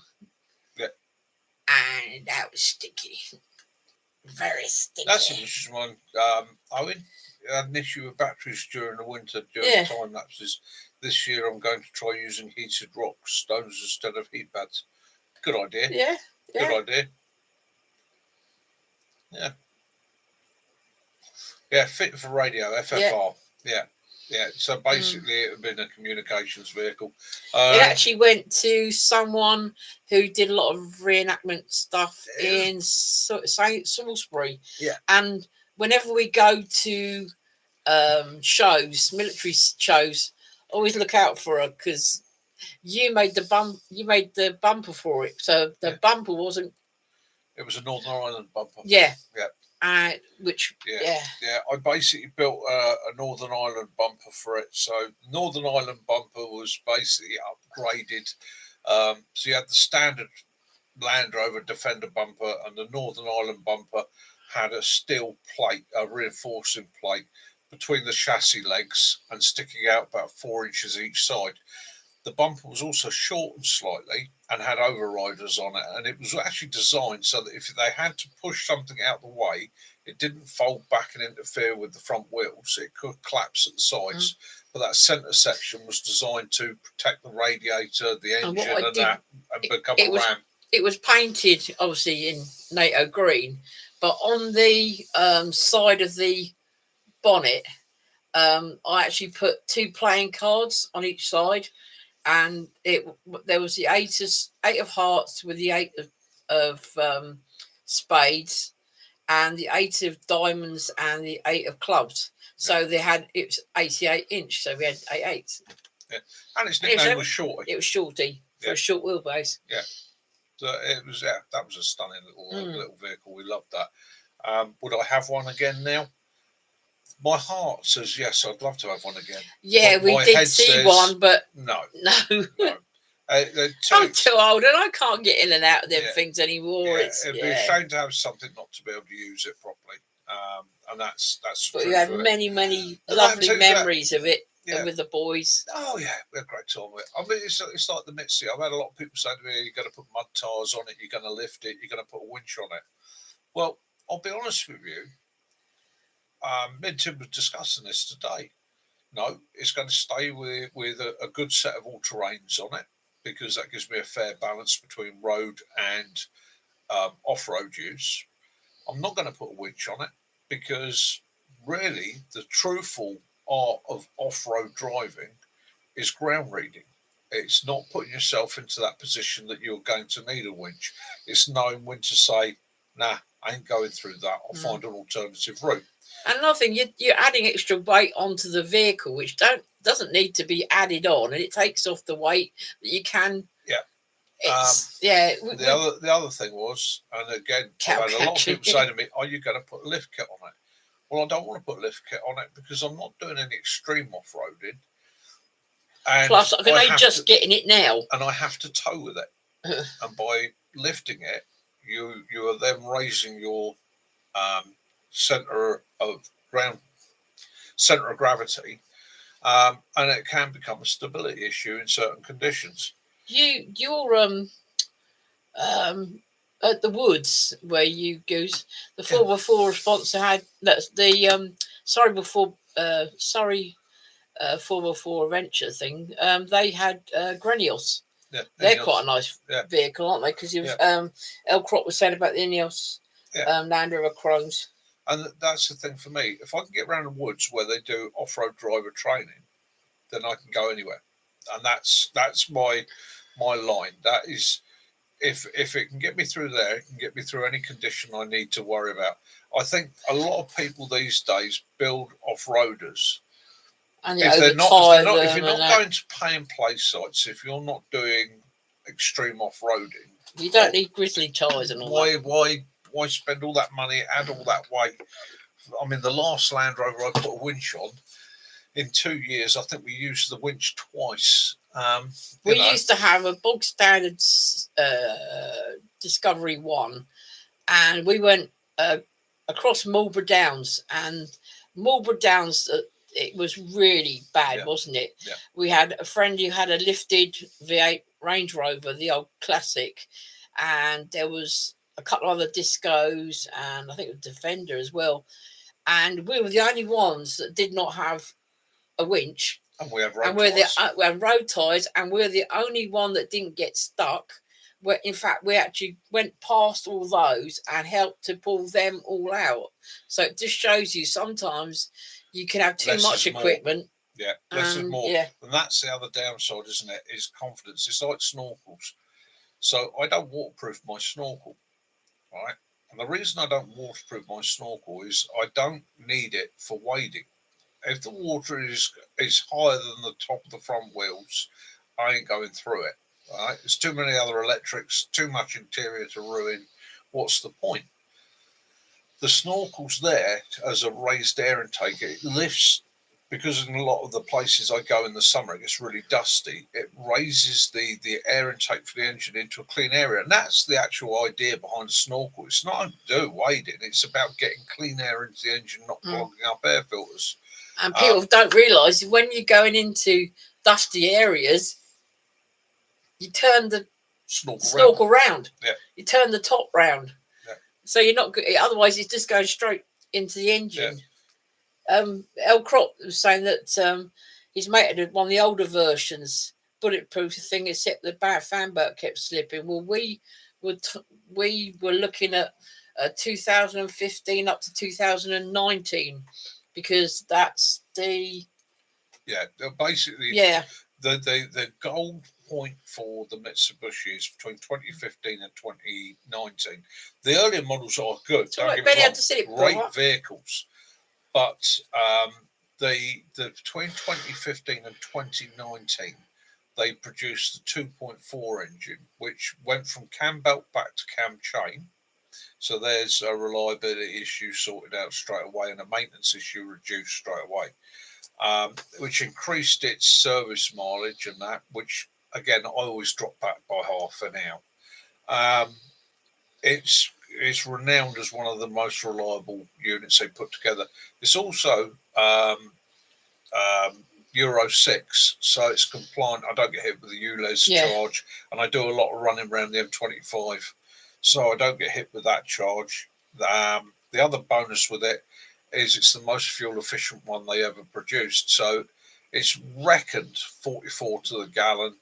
I've got 40 out of it so far. I've not. I mean, that is a regular thing trundling along for me on the motorway. Getting 40 to the gallon at 68 mile an hour, I'm happy with that. Well, that's like the Range Rover. That's a V8. Yeah. And that's the same, isn't it? Yeah, V8 diesel. Yeah. And again, the Range Rover, 3-ton of vehicle, it's an automatic, and I get 40 to the gallon out of it. But then I suppose the other thing is it's a 3.6 V8. When I look down at the rev counter, it never seems to move. It's literally at 70 mile an hour. It's just ticking over. So we've always wanted another V8 because you've had several. Kaz loves a V8. Yeah, I do love a V8. She likes the sound of I don't like electric ones. Yeah. But it's when you look at it and you find out that the economy you're getting is better than a Honda Civic that you did have. Yeah. It's stupid. Yeah, I get 60 to the gallon out of that. You know, so again, it's what you got to do. So Benny, how you doing? Are you all good? Hope the family's all well. His YouTube crashes when he's doing his videos. Oh no! So that's why he went off and did his YouTube. How's little Graham? Yeah, where is the little Graham? Where is he for a little while? We want Graham. Yeah, where's Graham?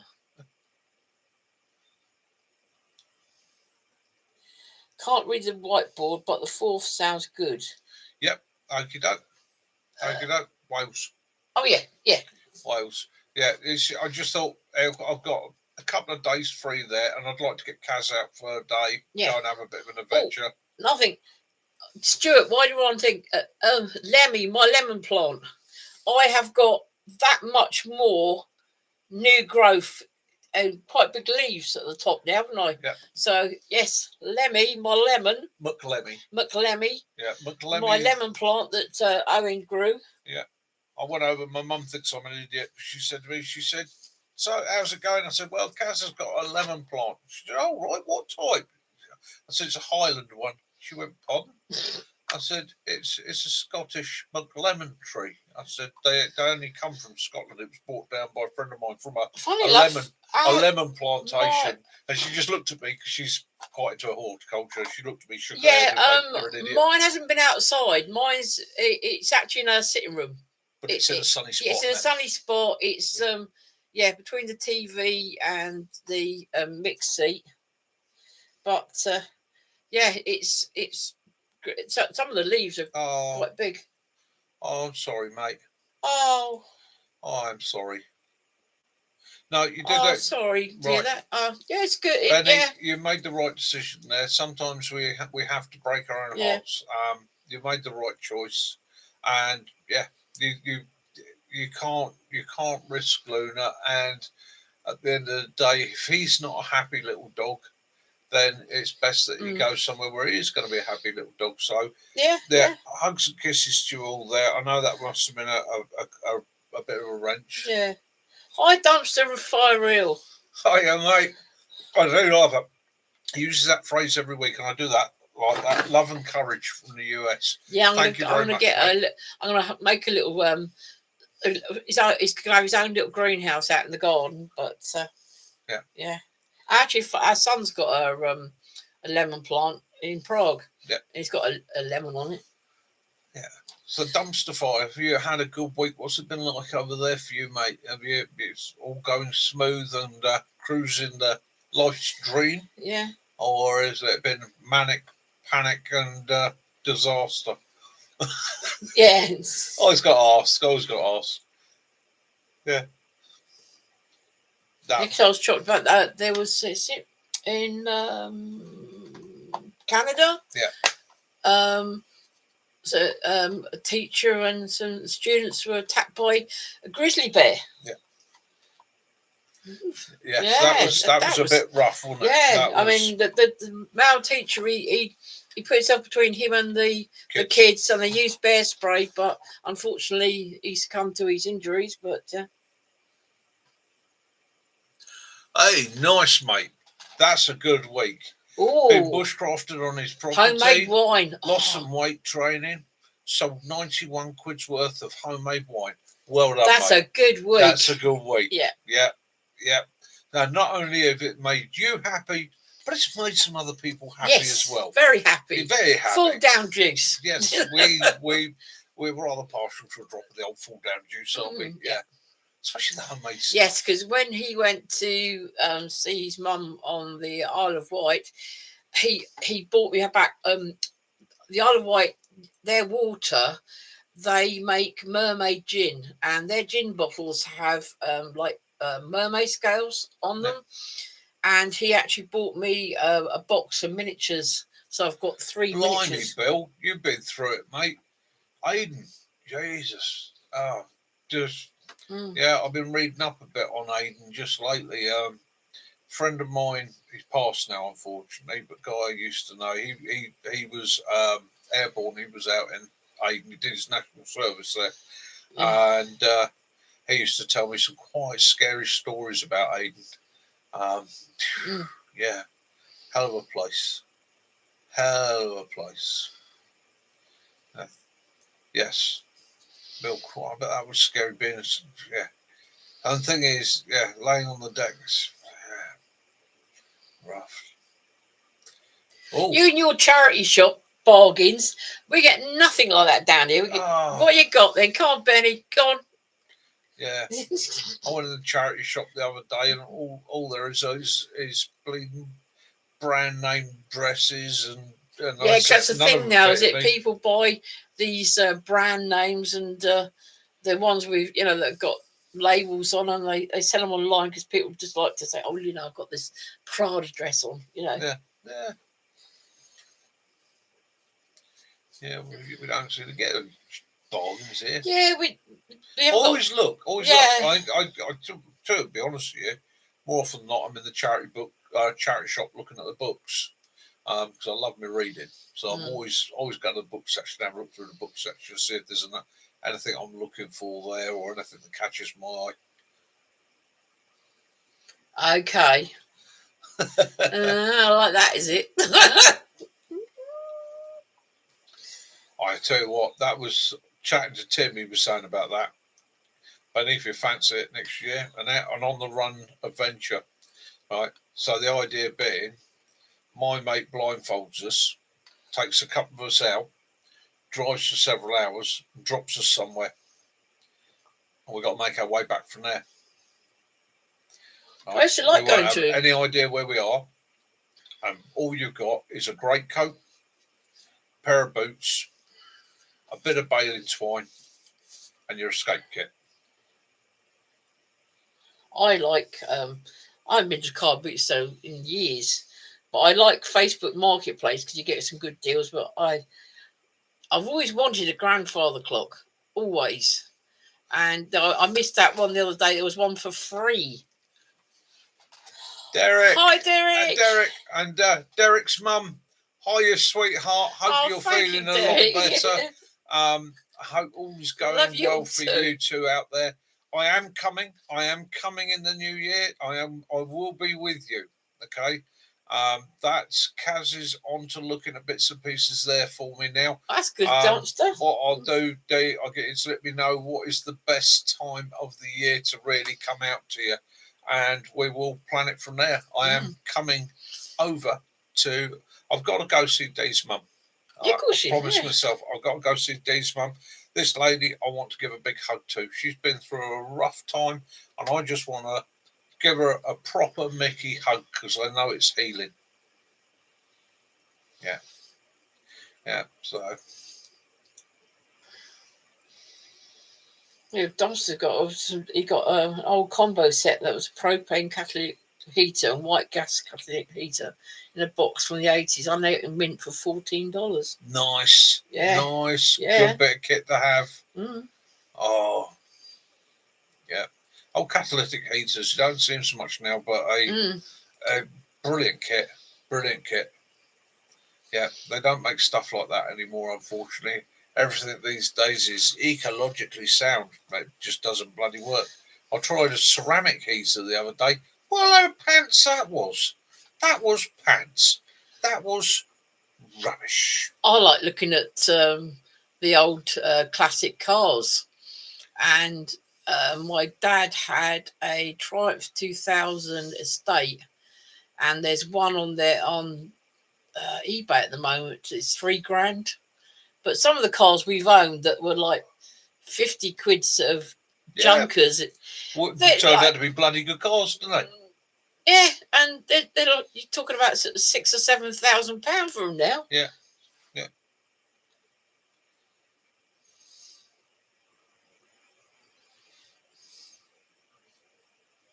Yeah, I would. Gary, I saw one, and it was free. And the lady is from the West Country, and the lady had it all there, and it was working. And I sort of, and I went back on it, and yeah, it gone. Last post, yeah. Yep, definitely pick it up with the new truck.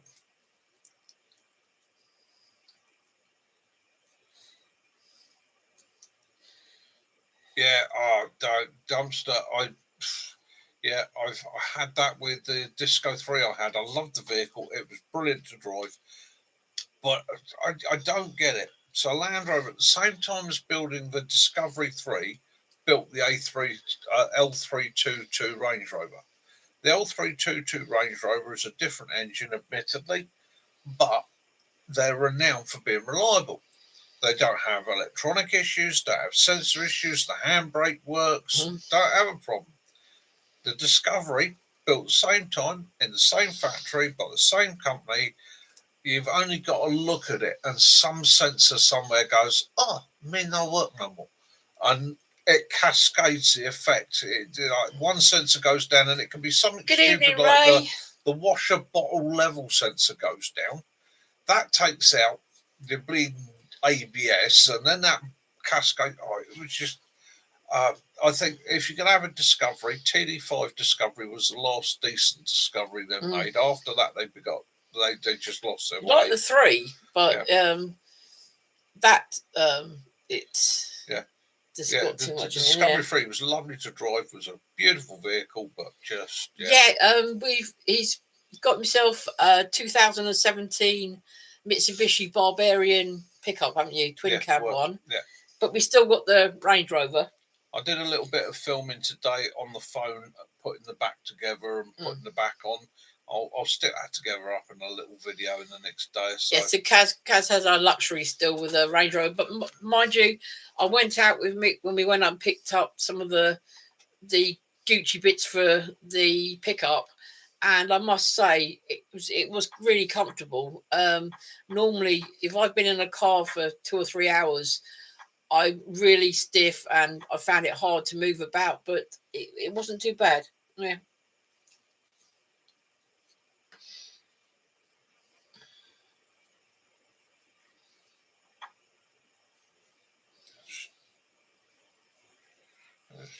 Just try and see if I can bring up a picture. Yeah, the heaters are, yeah,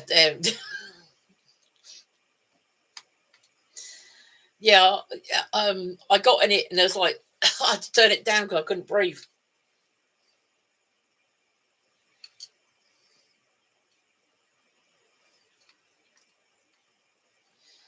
Yeah, that's the trouble that some of these garages, they just sometimes you get some people that I'm not saying all, but some they sort of tweak something else, and so it won't be long before something else goes wrong, and that.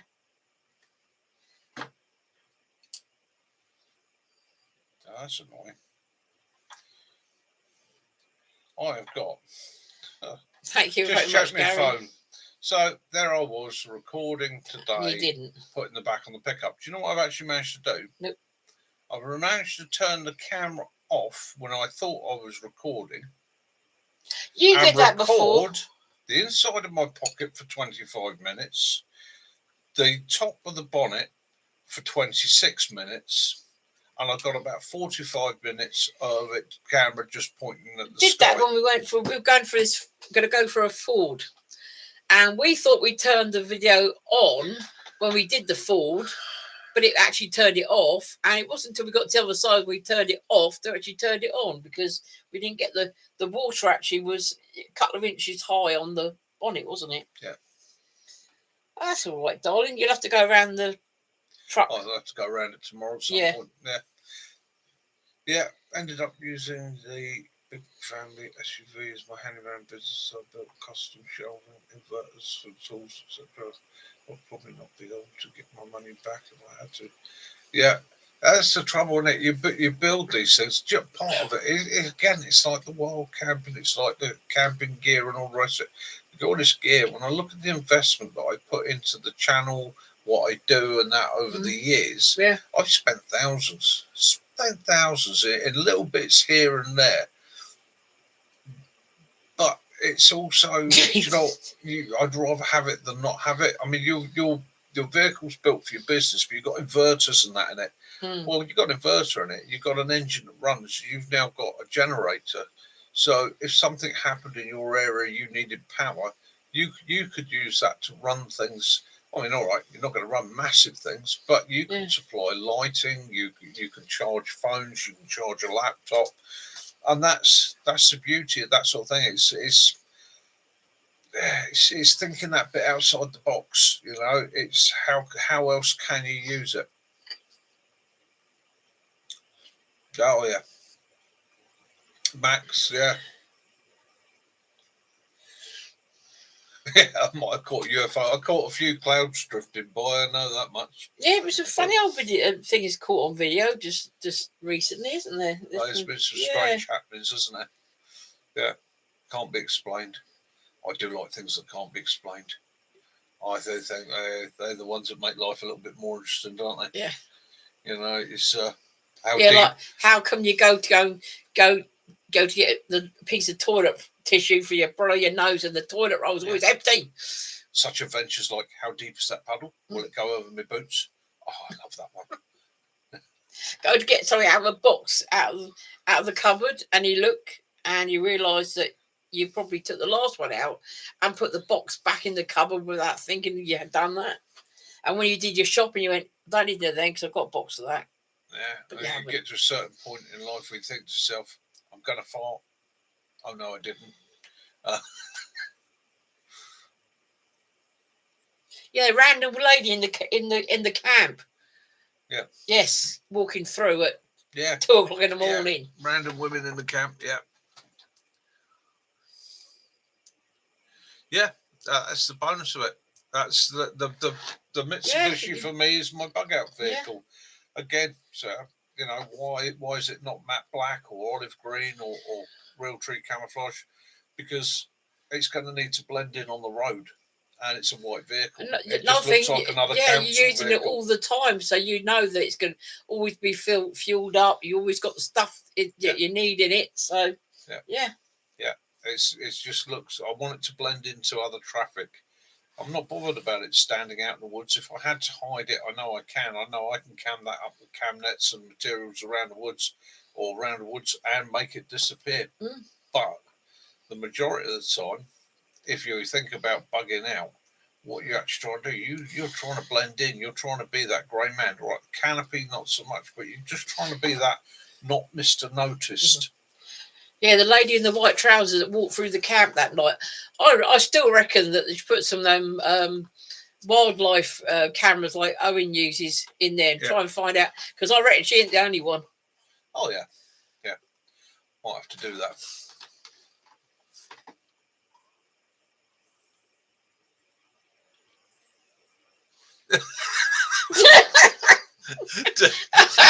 Yeah, that's a good one.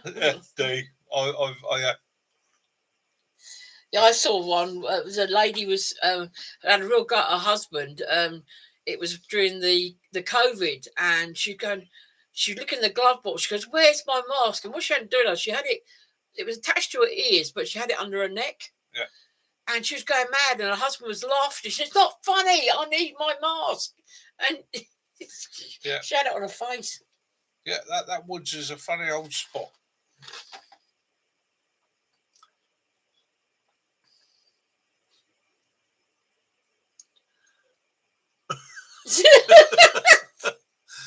Oh, okay. Santa appeared on a camel one year. Yeah. Oh well. He was a military brat. Yeah.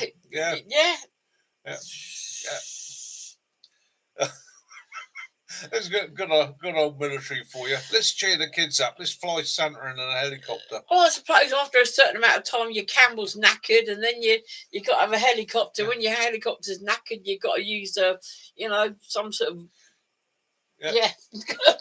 Speaking of Santa, hi Jace. Hope you're good. Oh, do it, should do. Right, guys. I'm going to call it quits in a minute because that is 2 hours and 3 minutes. I promised you that I'd do 2 hours this week. Yep. And I've got to be up at 4 a.m. So I'm literally going to go from this room to the room next door, shower, shave, sort myself out, and then chuck Willow out. He will protest. Yeah. I know 4 weeks to Christmas, and we're actually spending Christmas with your mum. Yeah. We're having a vegetarian Christmas. Veggie Christmas. So we'll get to talk about another probably next week on when we're going to do a live for Christmas, because we go to your mum's day before Christmas Eve and we come back the day after Boxing Day. Yeah. So, but of course we will do the New Year's. Yeah. So we always do the New Year's.